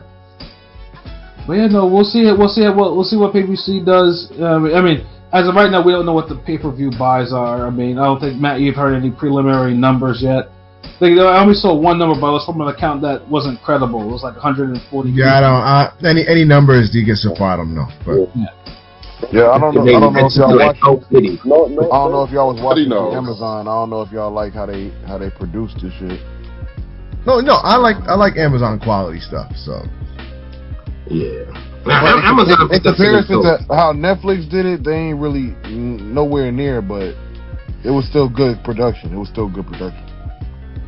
Well, I mean, Netflix fucked up on their initial production, whereas Prime at least steady. They didn't fuck up yet. On the production values. I mean, Netflix. I fucked with both actually. I mean, anything's better than The Zone. Like shit. Dreary ass goddamn afternoon ass desert fucking cards, no life, atmosphere of damn 75 people, no fly women. Yeah, it's true. You can get a better drinking. You can get a better turn on the public parking lot. Exactly. I will say I don't know about that no fly women thing. They probably got fly women, you just can't see it because yeah, it's true. It's a bitch. Look, man. What is this? This is the tree fall in the woods all over again. If the bitch is blind, I can't see her. Is she blind? if I don't see it, if I don't know she there, you up for telling me, don't.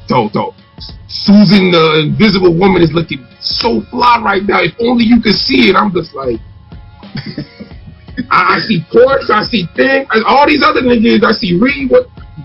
No, then we not selling me on this. Like, I don't even see women in the crowd. Like damn, they don't let them box. Y'all don't let them watch fights either. Shit.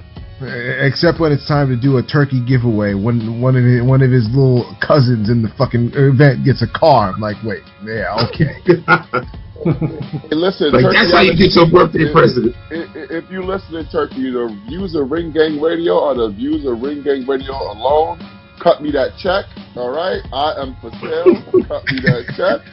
And that's a problem with boxing media. Not everybody for fucking sale, nigga. Yeah, man. Hey, listen, if all these old, crusty, white boxing writers can get a bag cut on them, dropped on them, why can't we? Fuck that. I mean, yeah, no, I don't blame niggas. I mean, get your bag, like, do what you do. It just, I don't know, just the whole taking over the sport shit just rubs me the wrong way. Let me ask you a question. What was the last time? I can't hear you, Matt. You can't. I said, when was the last time that you seen Dan Rayfield at a fight? I can't remember. Yeah. And I've met him. I've talked to him before. Like, he's not. I mean, he's a weird guy in person. Like, he's super weird. So I look at it this way: we the ones working hard. We trying to get people the good content, the consistent content. Hey, one of these motherfuckers need to take a chance on us. What's up, Top Rank? What's up, PBC? What's up, Golden Boy? I seen some of y'all websites. Y'all websites is ass. You telling me that Ring Gang Radio can't do a website, a podcast for y'all motherfuckers? Like, what are we doing here? Like, I don't understand. No, I mean, I get all that. It's just the whole. It just depends. It's like everybody's situation and deal and contract is different. Know what you're getting out of it, and if you don't jeopardize yourself, then cool. I'm for everybody getting a bag, but me, I don't think I could get a bag from somebody if somebody was like, yo, you gotta hold this nigga hand and walk through the forest. Nah. We ain't doing that. You get what I'm saying? But you got niggas who had no problem doing that. Give him a solid fist pound, nigga. That's about it. And that's my point. Like, you had niggas with no problem doing that. That's why I just be like, I mean, money is everything until it isn't. Like, I mean, like, yeah, I'm gonna get the bag, like, but I mean, if I gotta do certain shit, I don't, if you wanna run your hands through my braids or some shit, then I don't know, nigga. hey, you know, it's funny. There was this one picture of the nigga touching Anthony Joshua thigh. I'm like, nah, this is crazy. Like, what thank you. What in the Diddy party is going on over here? Hey, real quick. Like, nigga, I don't like touching my own thigh. What the fuck? I want another nigga touching my. I'm sure Pat did, but I want to ask: did y'all see that Patty Donovan fight, the UK fight, the welterweight? No. Oh. Yeah, I saw it. It was kind of crazy. Patty Donovan got disqualified. That was some home cooking bullshit, but I mean, he did kind of hit him after the bell. But that was like, that was some like. Wait. How was it home cooking? He fucking cracked him way after. No, the what bell. I'm saying is, the guy Patty Donovan was beating his ass. The ref took 2 points from him. The ref took 2 points from him for on some bullshit. I feel. No. The ref took 2 points from him because he was fucking elbowing and fouling all fight. Like, honestly, I don't need to see Patty Donovan. Fuck him. Like, and he told me he gonna lodge an appeal. Yeah, good luck, motherfucker. Yo, he snuffed him. It looked like in the back of the head, like way after the bell. Like, wait, what? It was a how come this ain't go viral? I didn't see this shit. I gotta see the replay. He cuffed that nigga like the way that Lamont Roach had knocked down Hector Luis Garcia when he kind of cuffed him. That's how he cuffed him, but it was way after the bell. And they're complaining about it, dude. You fucked yourself up. So now this Louis Crocker dude who sucks is the IBF mandatory for Mando now, yeah, some bullshit. But they'll probably run it back. Eddie Hearn will probably try to milk it, even though Crocker was. I mean, even though Donovan was being an ass. They're not running it back. His manager Billy Nelson already said, "Nigga, we taking our mandatory next because the mandatory is due in August." So if Eddie Hearn want to drop a bag, you're going to drop a bag on that mandatory, motherfucker. Yeah. But then also, I didn't watch that. I saw the highlights. I didn't watch the fight. I watched the Matias Valenzuela fight. That was a nice little slugfest, you know. He was getting rocked a little bit, but that's the usual. But he ended up. That's for the course. Yeah, no, but that was a good fucking fight. So I definitely recommend anyone to watch it. Shout out, you know, Matias still keeps his title shot hope alive. Maybe he fights Hitchens. Who knows? You know. Hitchens going to fight Kambosos. Oh man, I feel like there's like two 140s. Like you got like the good 140s, then you got like the B team of 140s where and like you got quality fights that you just don't care about, but the quality fights. But then you got quality fights that you do care about. Alternate reality. What do you consider Kambosos? Because he sucks. So like he's not even in the B team. Kambosos stinks. Yeah, I'm saying, but these niggas want to fight him. Like Kambosos sucked for a minute. Pause. But to fight him because he's food. And I will never ever forgive Teofimo Lopez for making George Kambosos a thing. He's always sucked. And now Richardson Hitchens is basically the last nigga in the gangbang trying to get Kambosos in the ring. Like, bro, he already got beat enough. Like, how many times do we need to see Kambosos get his fucking ass kicked before we stop giving this nigga title shots? This shit don't make no sense. And the thing is, Hitchens ain't even gonna kick his ass. It's just gonna be like a jab. It's gonna be like a lower output version of the Haney fight. Nah, I think that's what's gonna make it worse. He gonna stop him. If he can't stop Kambosos, then he cooked. Because listen, he got the ability to too. Like I wouldn't be surprised if he stopped him and just stopped him with a ruptured disc in his fucking back, and he stopped him. That's fucking Lomachenko though. Like Hitchens be so goddamn timid and scary and shit, man. That nigga ain't like his autopilot is like 15 miles per hour or some shit. Miss 702, what in the Diddy part? Yeah, they're like Anthony Joshua, the boxer. You can Google the picture. Like, I don't know what to put in Google for it, but yeah, the what's his name? Turkey, obviously, like they're sitting ringside. Just Google Anthony Joshua got died. Yeah, okay, yeah, that's better. Yeah.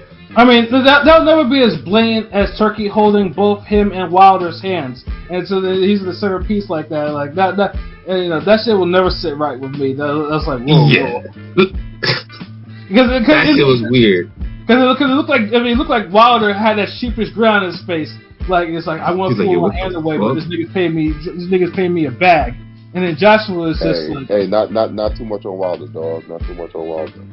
Bro, you. It is what it is, nigga. Like he did have that same exact look. Like, hey, not too much on Wilder. Fuck it. Not too much on Wilder. I mean, that's what it was. But see, like that. The weird part is, I give credit for Wilder at least have it looking human in that moment and acknowledging like, yo, this kind of weird. Yeah. Well, all these other niggas look like they're so fucking happy and comfortable with it. Cause to me, I can only see doing that shit. I don't know if anybody ever acted before or ever did any plays or theater. You know how niggas all hold hands and they and they bow? Yeah, Only when I would do that shit, I'm like, well, alright, so we gonna do a little skit? Like, what the fuck you talking about? Like, let's act something real quick, cause then we could just bow at the end and hold hands. And then that's it. Like, but just to frolic in the goddamn yard like some fucking woodland creatures and you holding hands and get the fuck out of here. Goddamn ease on down the yellow brick road ass niggas, yo. Like, the fuck is this, The Wiz and meet Saudi Arabia? Nah. Fucking the Arabian Wiz. Stop. Yeah. Like I said, the pictures like that, it's like these are big ass niggas that can knock niggas out with one shot, and he's over there in the middle of these, like looking mad excited, and then niggas is just looking mad sheepish and shit. Like it's like, what the fuck? And then Tay called it out with the damn. Remember that Ring Magazine award, the photo shoot them niggas did? I was saying that shit looked fucking dreary, weird, depressing, eyes wide shut shit. What this nigga Tank said? Yeah, ain't that shit look like a cult, like some cultist shit? Like, bro, like niggas see this shit, man. Like, That's why PBC and Pro Box, I just wish them niggas all the success so we can still have good, solid boxing in fucking America. Pat. I don't know why you saying Pat for. Cause you know you damn well you want all these fights over there in the Oasis or wherever the fuck they at. Nigga, I travel. I live in fucking. I'm not getting any fights in New England, nigga. So I travel regardless, so it doesn't matter. I'm not like P or Pilot. You know, they live in boxing hubs, nigga. Like, they get that, yeah. They get hand delivered fights. Yeah. So I have to travel regardless. Hold on, nigga. I travel too, man. I go to. Yeah, you travel, but you also live in a hub too. Yeah. You got like best of both worlds. Like you, like, cause you been to fucking Bam and what's his name? Sonny Edwards. I went to Phoenix. I went to Detroit. I went to Florida, and you live in Florida, and I went to Florida to cover the. Nigga, you ain't come down to real Florida, nigga. If you don't hit fucking Palm Beach down, you ain't in real Florida, nigga. Like, you got fucking Jacksonville and Orlando. Fucking South Florida. I was in Orlando. Get it right.